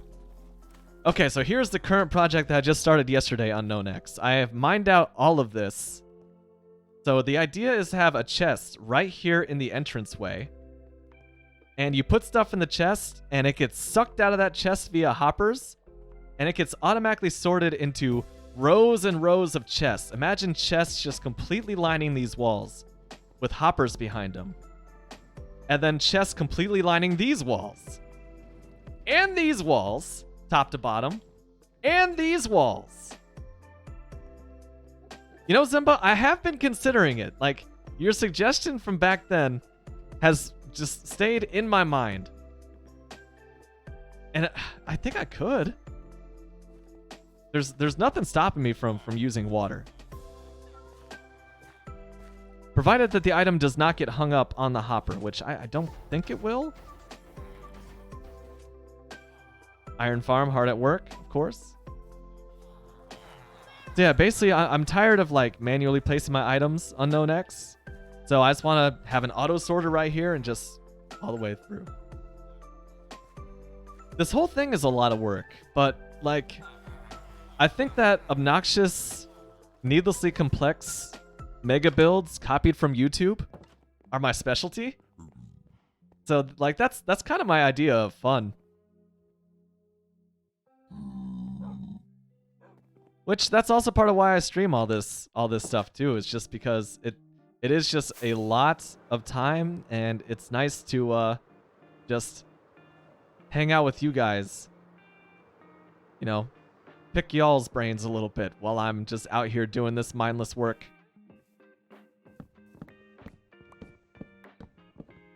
Yeah, like the natural progression, the natural like progression of Minecraft is somewhat limited, you know, just staying within like what the game sets out as goals.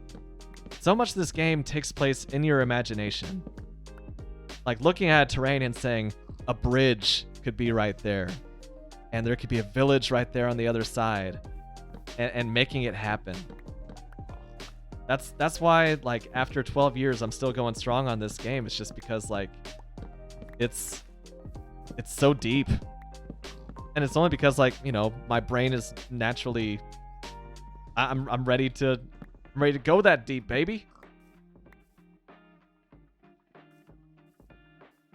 I'm not all that great at redstone myself. I'm picking up more of it just because of this world specifically. Like I'm more confident in my technical builds, having copied a lot of farms from Shulkercraft's YouTube videos on this world. So I'm getting better, but I would still describe myself as not great. Endless creativity, exactly. That's the appeal. It's never gotten old. You know, Zimba, I've got, I've got people who would love to see me walk off a cliff and watch this whole world get deleted. I'm out here, I'm hanging on, baby. Yeah, Zimba was the one who showed me the Create mod when it first was announced, and I gotta say that that's the first mod pack to really capture my attention. Like, I could see myself playing something like the Create mod. Just not right now. I prefer my gameplay to be pretty vanilla, and it drives some people crazy. But I just enjoy it. I like that I could sit down at any computer that has Minecraft installed, and I can basically play the same way. And when a new release comes out, I can happily play it, and I'm not just waiting around for my favorite mod pack to drop.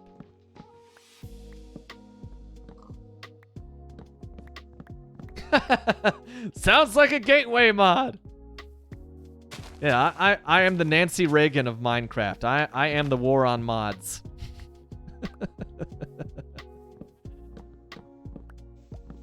We'll see how that works out for me.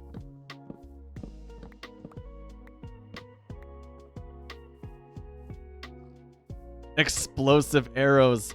Alpine Zimba, are you saying that there is a mod for explosive arrows? I guess I shouldn't be surprised. Just like TNT arrows.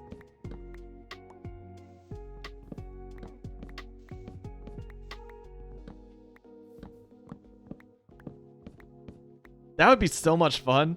Dude, I would have, you know that, what was it, 1994, I think? Oh, no, it was the 96 Olympics in Atlanta, which I'm not quite that old. I don't really remember it, but I've seen the YouTube videos where they lit the Olympic torch with a flaming arrow fired from, like, the ground. I think it might have been faked. But, Olympic conspiracy theories aside. That would be so cool to recreate that with like a TNT arrow in Minecraft. I don't even know what you're fake newsing. Alpine, is me saying it might have been faked? Is that the fake news, or is it fake news that they actually faked the arrow shot? I think realistically speaking, they probably had a pretty dang good archer get that arrow up there, but they had like a backup lighting system.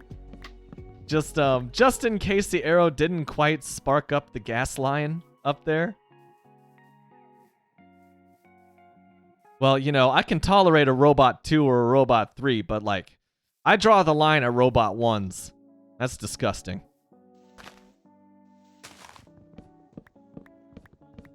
Yeah, man. Like, could you imagine? Just like, this is on international television. The Olympics is like the chance for the host country to show off their might and their prowess and their ability to put together a party that wows all the other nations who are invited. And they don't have like a backup lighting system going? Yeah, exactly, Unknown. Just like, what if the arrow landed directly in this giant Olympic cup and it just doesn't light? So what, you just have like an archer just like, oh, hang on, I'm lighting up another arrow. All the networks are like, do we go to a commercial? I feel like if we go to commercial, he's just gonna get it the moment we show this. Nah, I couldn't imagine that happening. That'd be pretty good. Dude, so walk me through this. Like, what would go into a tech Olympics? Because I would find that fascinating. It's like that Stuff Made Here YouTube channel, you know? It's the guy who makes all these crazy feats of engineering.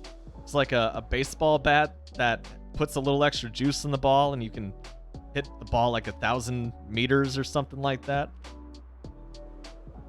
But like teams competing against each other in the Olympics. Yeah, someone get the Zippo! The Zippo!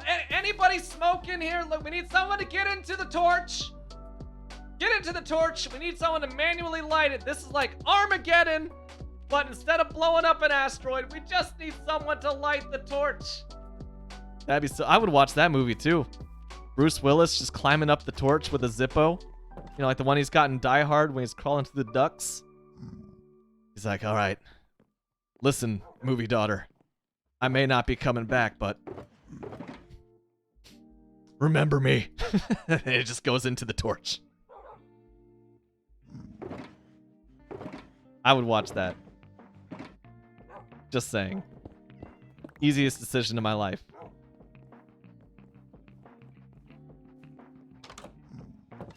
I would also watch the Tech Olympics. Let's be clear here. Wow. So, just like that, I believe we have enough logs for every hopper and every chest that we will need for 3 of these 4 halls. So that's pretty impressive. If I do say so myself, you know. Just, I'm a little bit biased over here.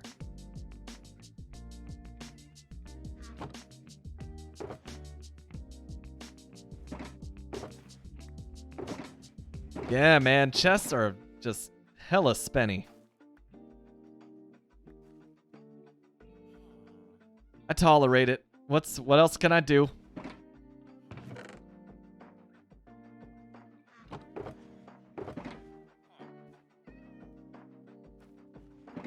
Okay, just gotta remember to leave 64 or 32 in there, just to keep my count relatively right. I'll just do this number. And I'll call that chest good.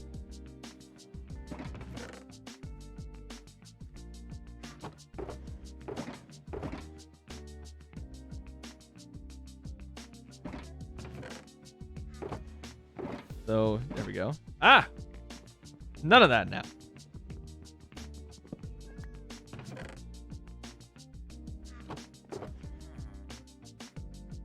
Okay, so next, up to bat, we got spruce. None of that is spruce. There we go. Empty that one of the spruce. Yeah, man. I was just saying that tonight. Wood farm is indeed coming soon. I think I have to, because this is a lot of wood. I've never needed like this much wood in bulk. At least since the last time I made this on a server. A smaller version of this one on the server, I should add.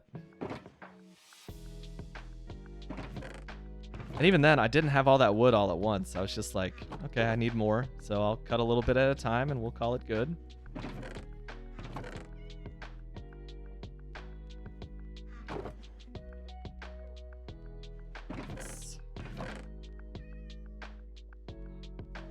Still missing a few. And there they are.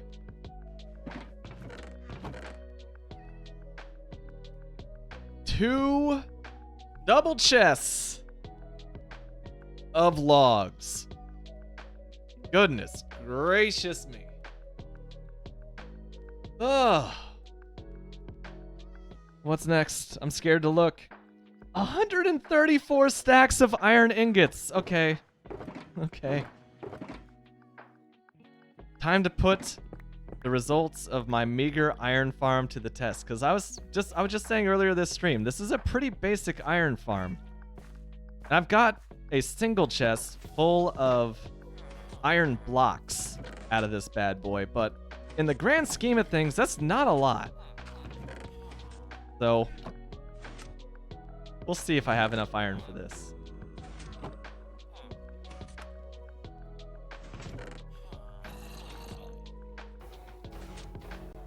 I'll need these.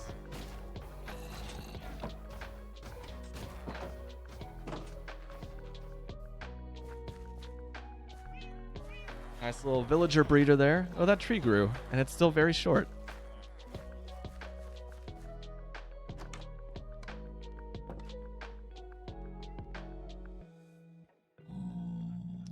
Let's drop off what little wood I have left. My supplies are just absolutely decimated. I mean that in the common meaning of the word, not the Roman meaning of the word.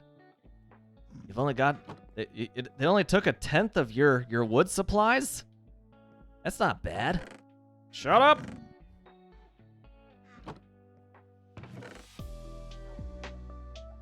Oh, look at that. I accomplished that little personal goal I wanted to hit.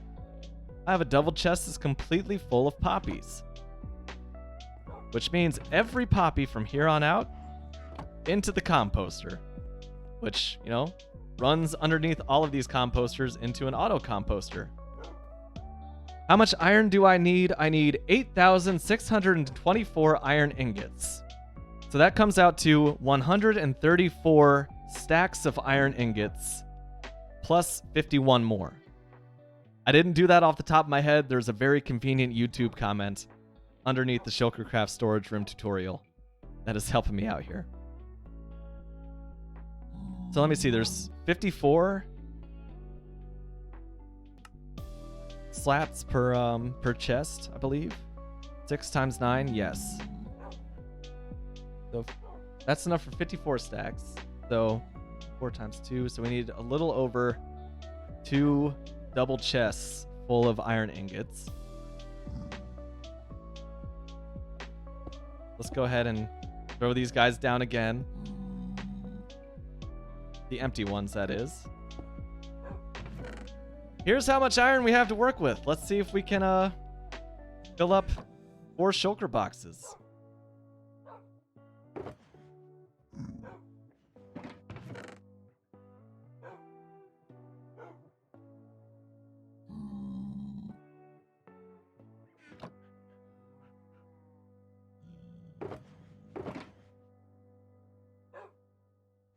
Oh yeah, also, check out my saplings. Full up on every sapling, so I can go ahead and compost the rest of these without worry. So, go ahead and toss those in there. Haha, that's a good idea. Just feed the iron farm into the compost area and separate out the iron. That's actually, yeah, that's a really good idea. Pretty simple, too. Relative to, like, you know, the other stuff I've been working on.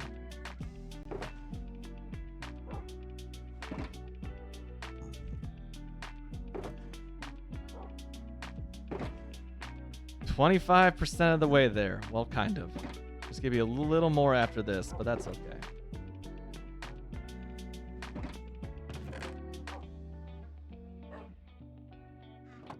Holy cow.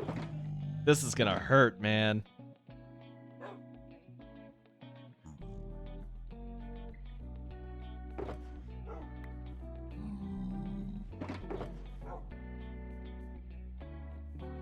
Give me the pain.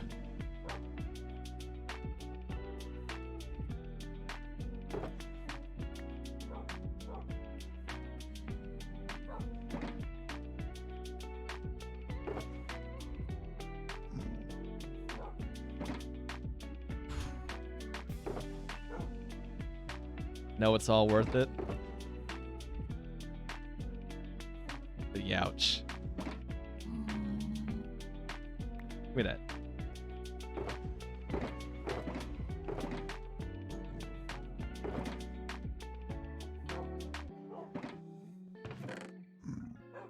Wow, man.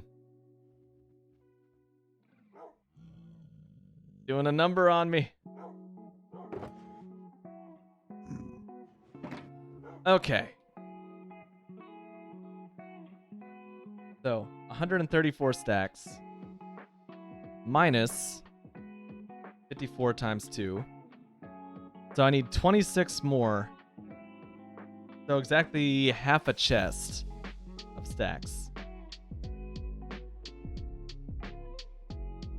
So I usually stream at about 7 p.m.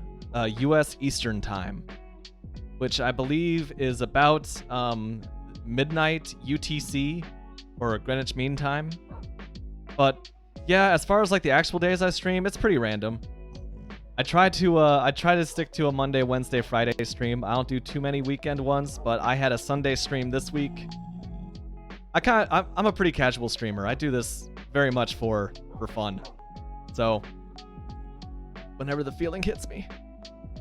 The time of day is pretty consistent, but the actual days that I stream is less so. But I do usually give people something of advance notice in my official Discord. I got a little announcement section that I put a post in every time that I'm about to stream. Sometimes like 2 hours notice, sometimes it's like today, 10 minutes notice. Yeah, if you're interested in joining the community, that's a link to it right there.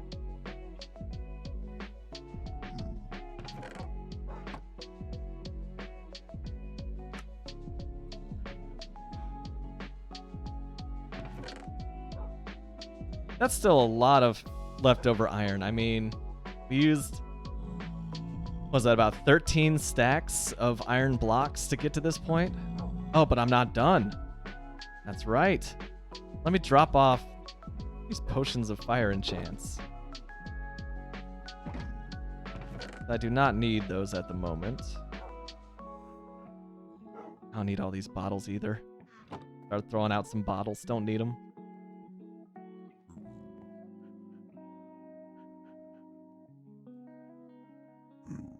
That's true.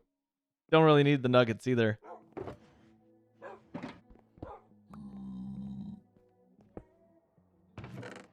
I mean, 3 nuggets, really?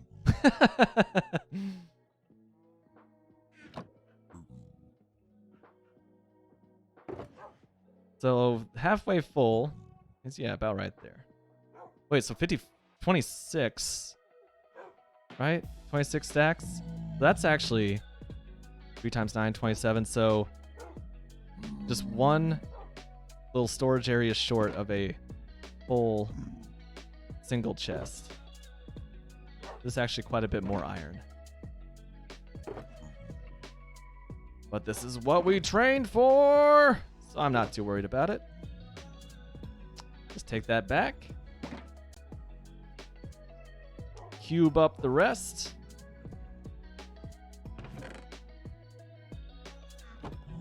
There we go.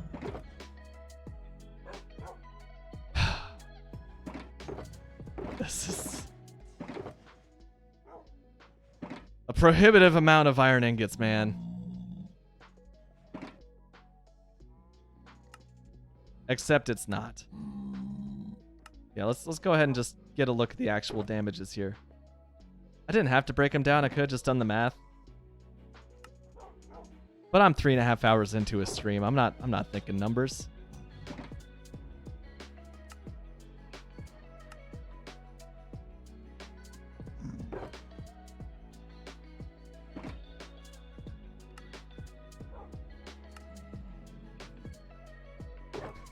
Fuck math. Indeed. I'm using the bare minimum right now.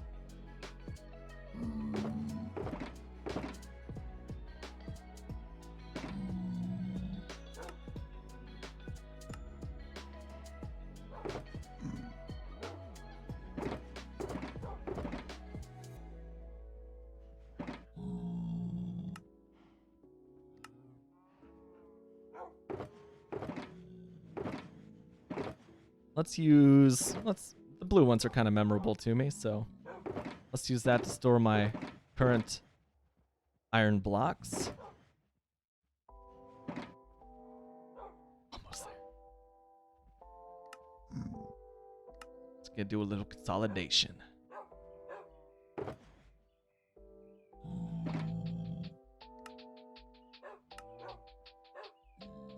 we go.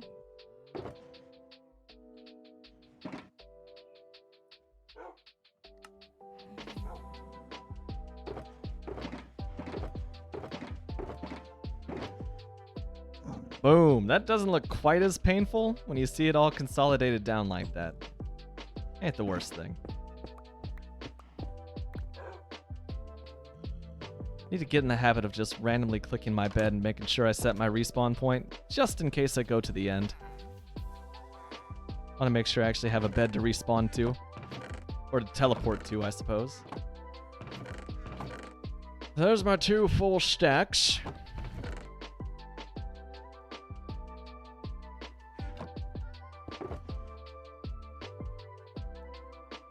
That is a perfect fit. There's all the iron I need for 3 branches of this. I need 47 stacks of redstone dust.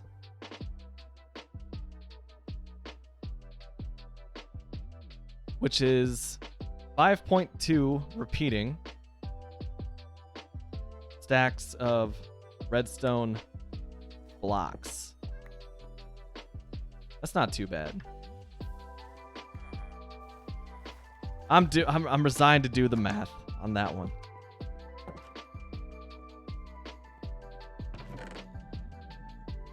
Will I have enough? I haven't spent enough time at my witch farm.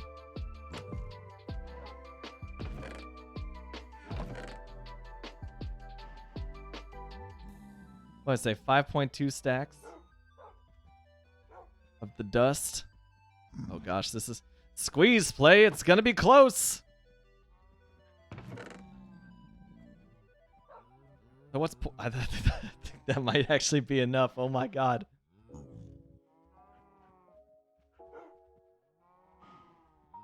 So 64 times 0.2.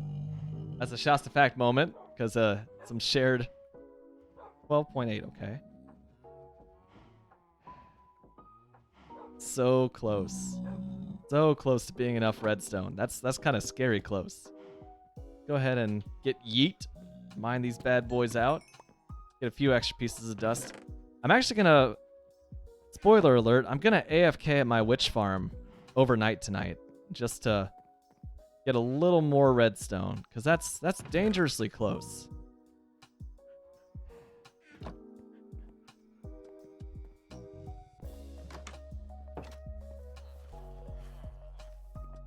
What makes it dangerous? I'm not sure. It's interestingly close. It's encouragingly close. How about a little positivity on that there, old Shasta? So, 4 stacks of nether quartz, plus 46 more. I can definitely manage that. I've been doing some work on that quartz.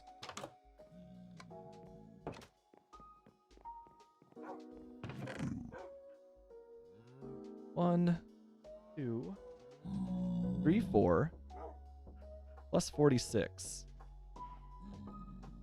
Easy.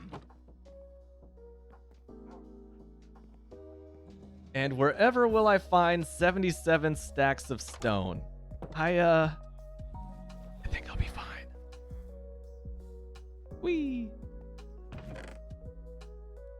Toss that up there. 77 stacks of stone, huh?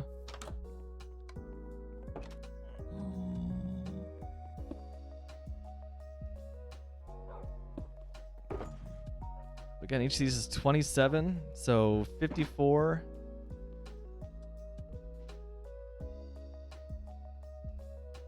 $81. Okay, so not quite 3 shulker boxes worth of stone. Where's my current one at? Here we are.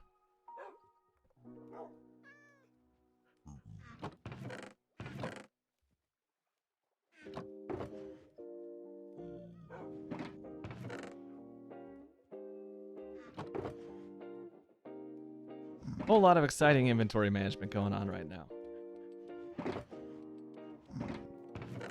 But when it comes to large-scale builds, this kind of just comes with the territory.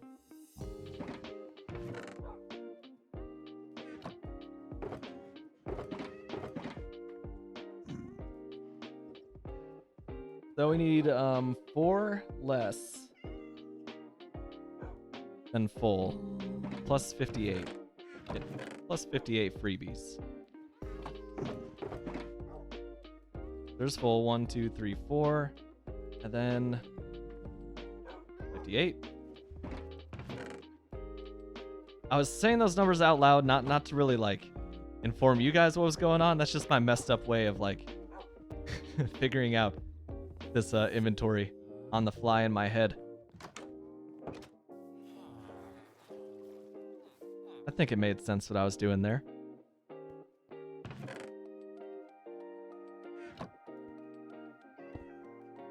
There's 1, 2, and 3.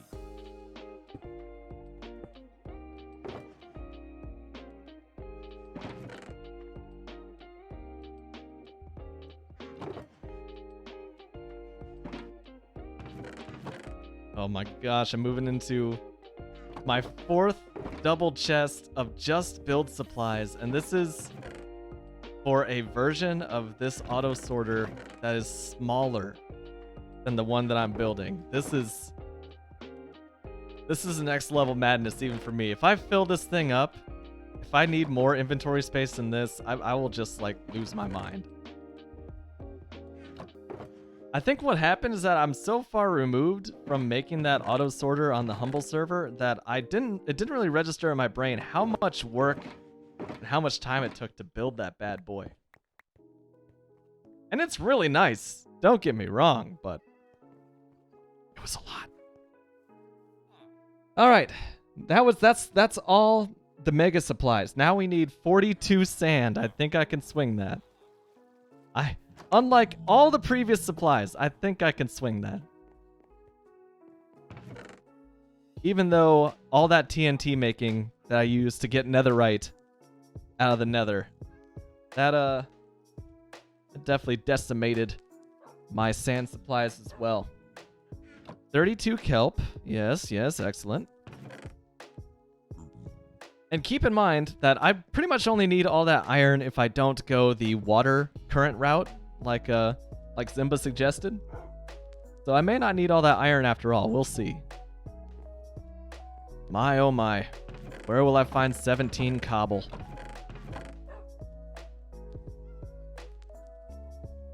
Oh, that was easy. 9 coal. For the life of me, I can't remember what the coal was used for.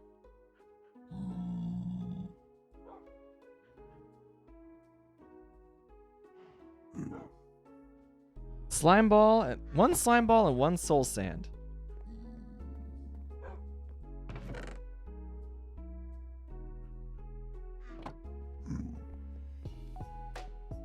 Fortunately, though, that's true. But fortunately, I'm not sure if you can see it on my map. Yeah, but just to my east, to the east, I have one of those it's a Titanic iceberg biome. I got a lot of ice over there, so that's gonna help me out a little bit if I do go that route. Something that concerns me is that even the small amount of ice or water travel that the previous iteration that I built, even with the small amount of water travel that one included, items would still occasionally get stuck and then therefore despawn after 5 minutes without being delivered in my chest. So the scary part about using water and ice is that it's a little less tested. It's less proven. For me, anyway. I'm sure that others have used it. So with the hoppers, at least, you're getting a guarantee of what items you're getting back. With just one soul sand. And allegedly, that is all the materials that we need to get wild down here. Get building. Oh my goodness. This is too much, man. This is too much. At least have the right amount of storage chests down here. So what I'm going to need down there now is I'm going to need a stone cutter and a crafting bench. Nice. Whoa! Yeah, no. Oh this man, is you didn't have to do that. so All fancy. bougie and suddenly- shit. Unknown X. Hey, thank you for the Prime sub. Thank you for being all bougie and shit. It's totally unnecessary, but always appreciated. Thank you. Very kind, very kind.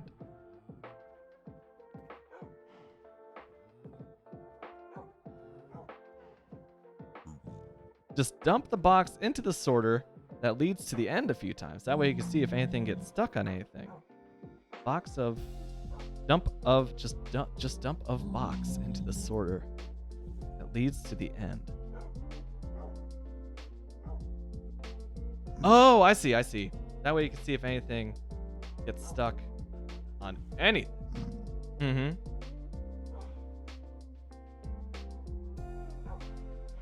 Yeah, I do that too. I feel ya. I get into like this very literal mindset when I'm reading comments on Twitch, where I get like tripped up on streams. That's very kind of you to say, Unknown X. Thank you. That's kind of the vibe I'm shooting for. Is that like I can be excitable, but I think that I really find my groove on stream when I'm just chilling out, man. Crazy things happen. Like I get really worked up when I'm like taking on a boss in this game or something like that, or if I get really close to death. Obviously, I think that's justified. But I think that we're overall a pretty chill community.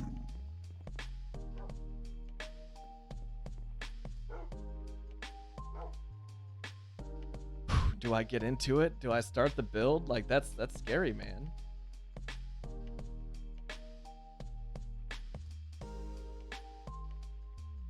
An Unknown X, I just welcome you to the Discord, One Can Wolfpack. You're officially a member over there now.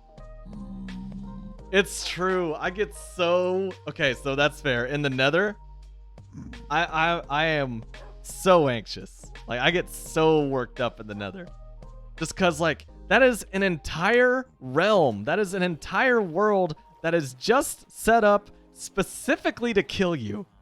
So, yeah, my heart rate ramps up a little bit every time I visit the Nether. I think that that's just one guaranteed way to make sure that Killberry's not gonna be in the chat all stream if I just spend a lot of time in the Nether. Because I think she also gets a little worked up. So I'm currently not using either blue jug. I'm currently using my magic invisible cup to take a sip out of today. And that's true, Unknown X. If you do not get a little nervous in the Nether, either you are crazy, inexperienced, or you just have ice in your veins. And I got nothing but like human blood. So I get hella anxious. So yeah, I came over here for you, Stonecutter.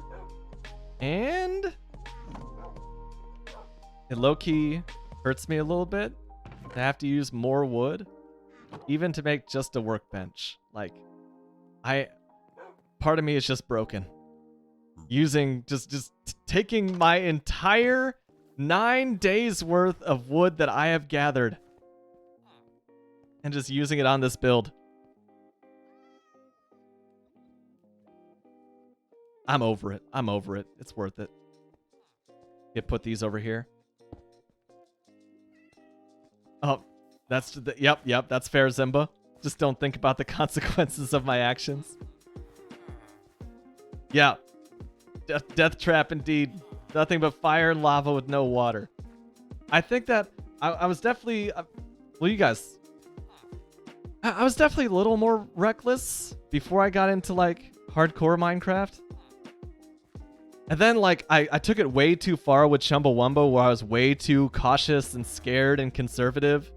And then I feel like I finally, it took me 11 worlds on hardcore. But I think I finally found that happy medium between recklessness and safety, relative safety.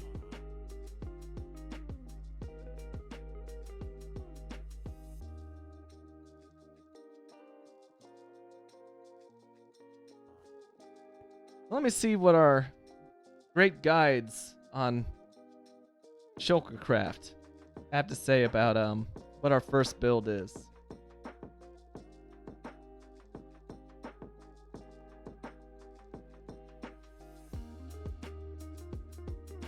It's true. I think that it did take a lot of pushing and some, you know, some kind encouragement, but firm encouragement from Absent Crabsent to get me out of my comfort zone a little bit with some of the happenings on my hardcore worlds. That's also why I stream these things, is because like I need that little bit of encouragement. Oh my god, that would be so backwards. The red jug would be for water, the blue jug would be for lava. Oh my god. Absent Crabston, I just imagined you like cracking your knuckles after you typed some threats. Just like, some threats. just mean mugging your computer screen.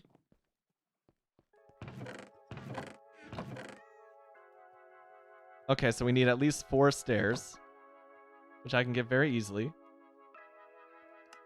Of the stone brick variety, I like this part.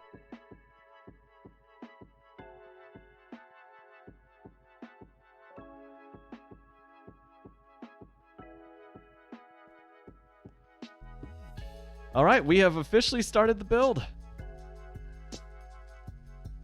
When they say 4 blocks apart, do they mean like 4 actual blocks between the stairs? Click, 2, 3, 4, boom. They do. Okay.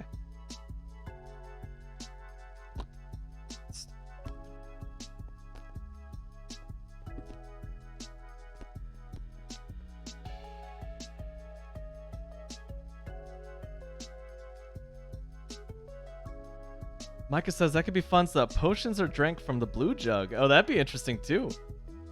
The blue jug is actually just like an empty, it's like a water, what are they called? Glass bottles? Yeah, glass bottles. I don't know why I had trouble thinking of glass bottle when Zimba literally suggested it in the comment above.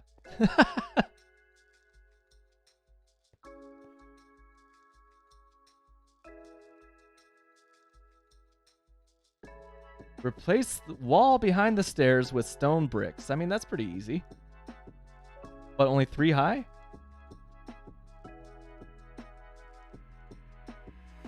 Okay.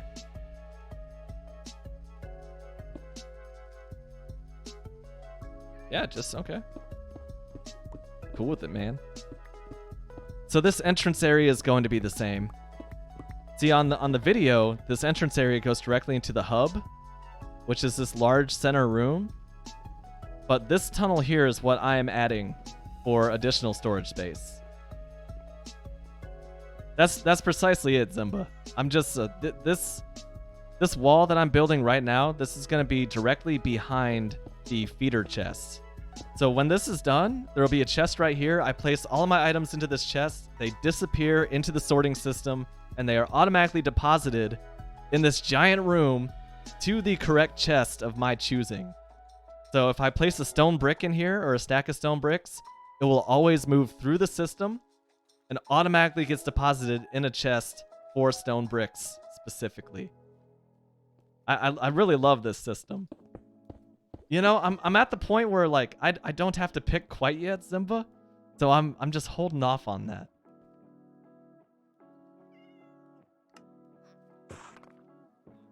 As I do in real life as well, I'm just gonna put off this stressful decision as long as I possibly can, and just knock out what I'm sure about.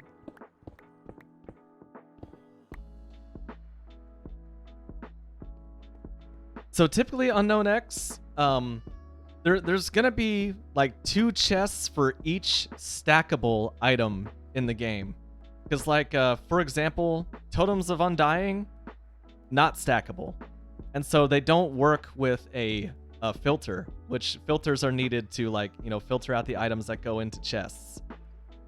So there will still be like different chests that I'll have to manually put items in, like if I had a Totem of Undying chest. So not quite 1 or 2 chests for every item in the game, just most of the main ones, like heavily used items. So there will still be a space for like exceptions, I believe, because otherwise it'll just be kind of wild. Absent Crabson wants me to go water. I mean, this is kind of our dynamic that Absent Crabson was talking about, where I'm kind of leaning towards the safe route because it's tried and true. I know that items won't get stuck, but Absent Crabson is there to keep me from being too reliant on staying in my comfort zone and getting a little scary with it. I actually didn't know that, Zimbo. There are non-stackable sorters, he says. They're just more of a pain to make. I could look into that. Because that kind of bugged me about the previous one. Oh yeah, we're just focusing on aesthetics here.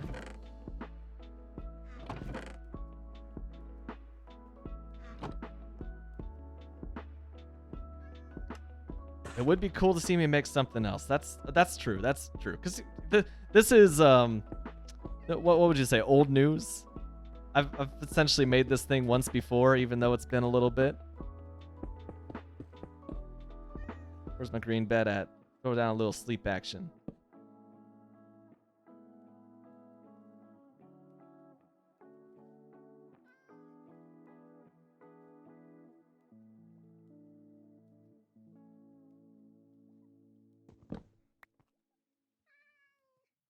Let me see how this would work.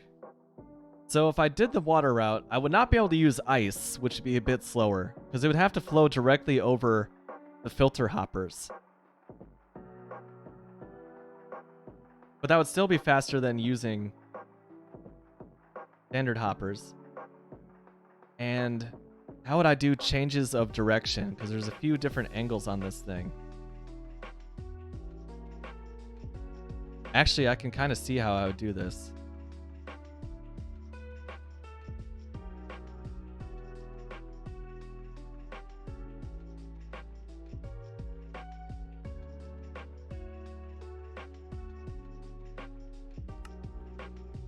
Ooh, I would have to research some like water conveyor belts, but I think this is doable.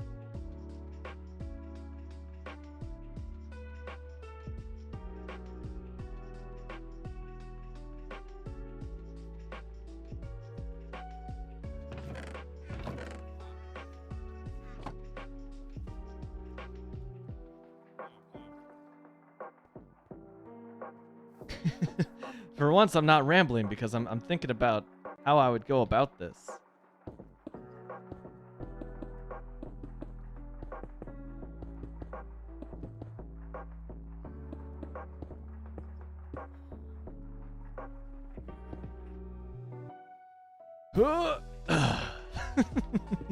Thank you, Elytra. Based Elytra.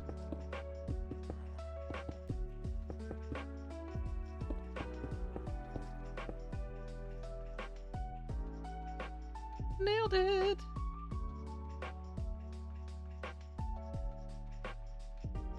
Pace upside down stairs going up, but okay.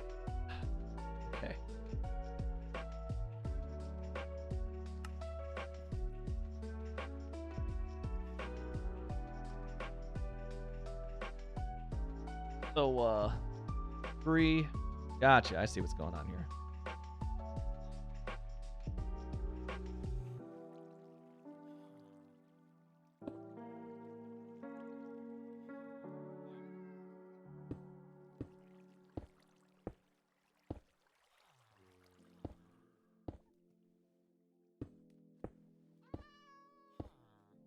That would be truly a test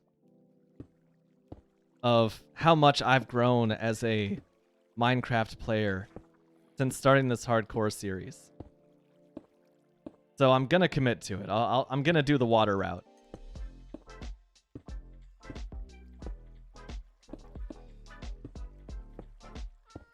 Yep, so this is the entrance. I'll see if I can explain this. So imagine like a T, basically.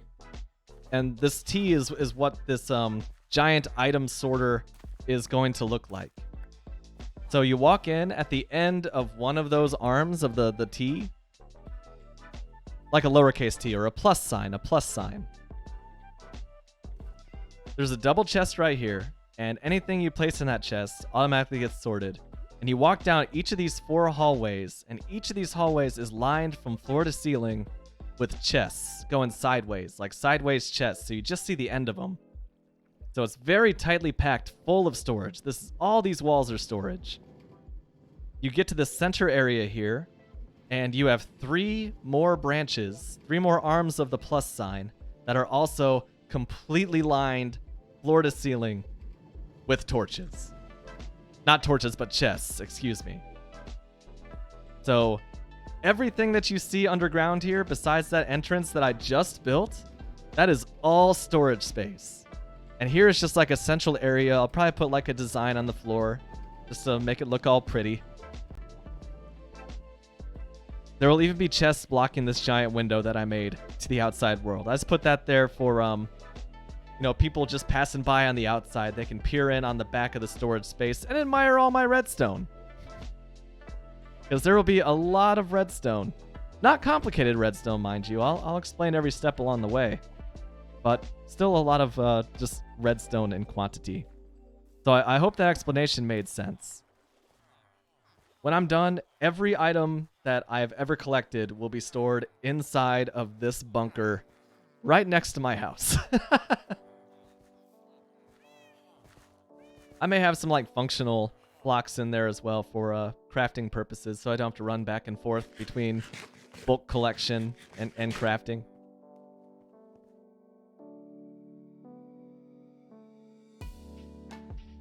And I bet half slabs? Yeah, the slabs go in the middle. This thing.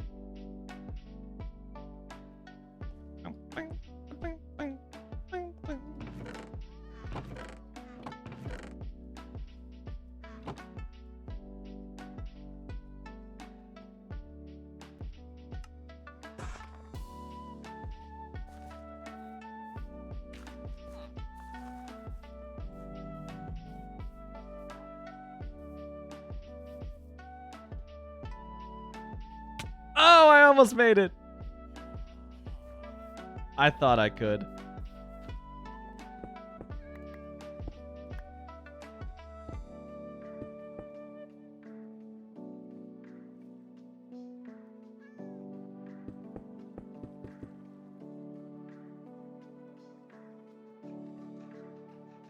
What do I just like? Is this overkill? Do I just fill in the space above it? I think I do.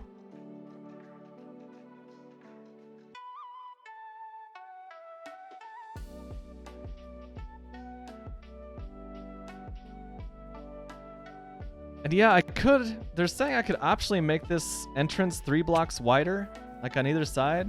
That'd be like 1, 2, 3. And 1, 2, 3. That's doable, but that's cutting it so close that I think I'm just gonna kind of leave this as is. I'll dress up these walls so it's not just like raw dirt everywhere.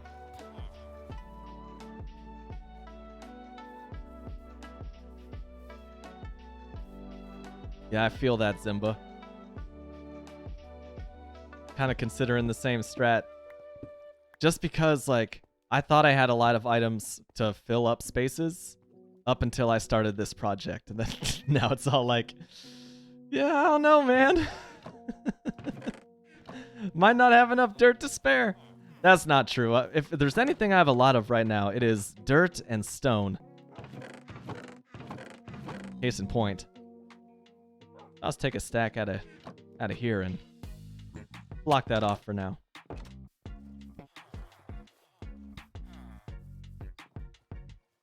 Are you serious?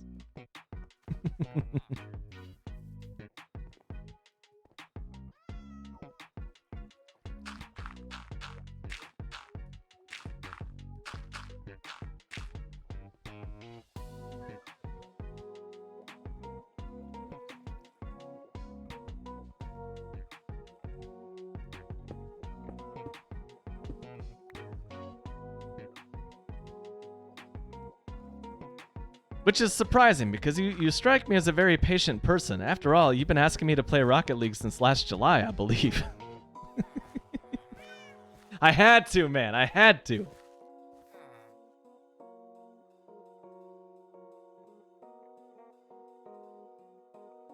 I'm dual wielding invisible cups right now. That's true. Maybe more persistent than patient. That's fair.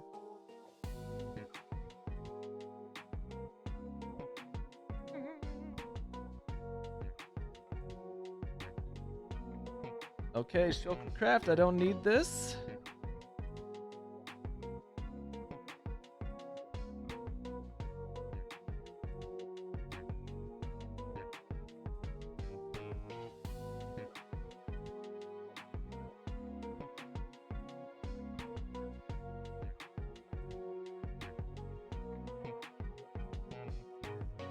I see, yes, indeed.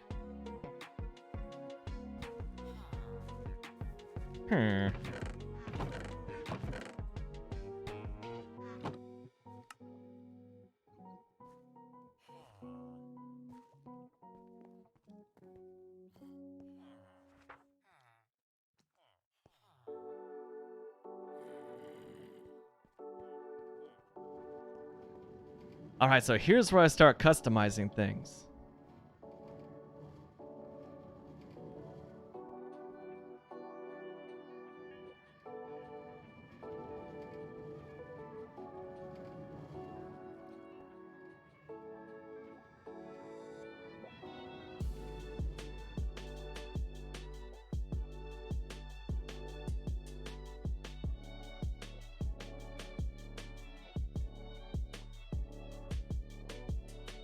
Show me the other side.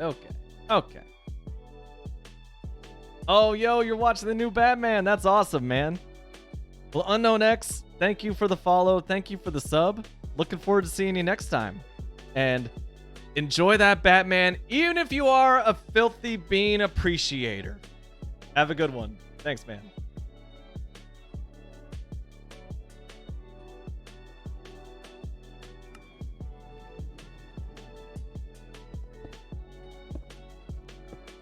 Go ahead and stick that there. All right. Look at that. Even through the bean cans of Wolf Brand Chili in the chat. They already got this channel figured out.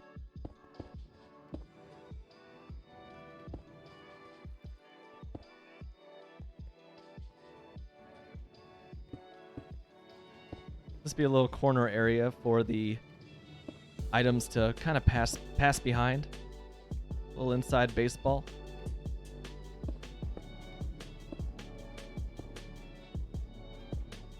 Oops.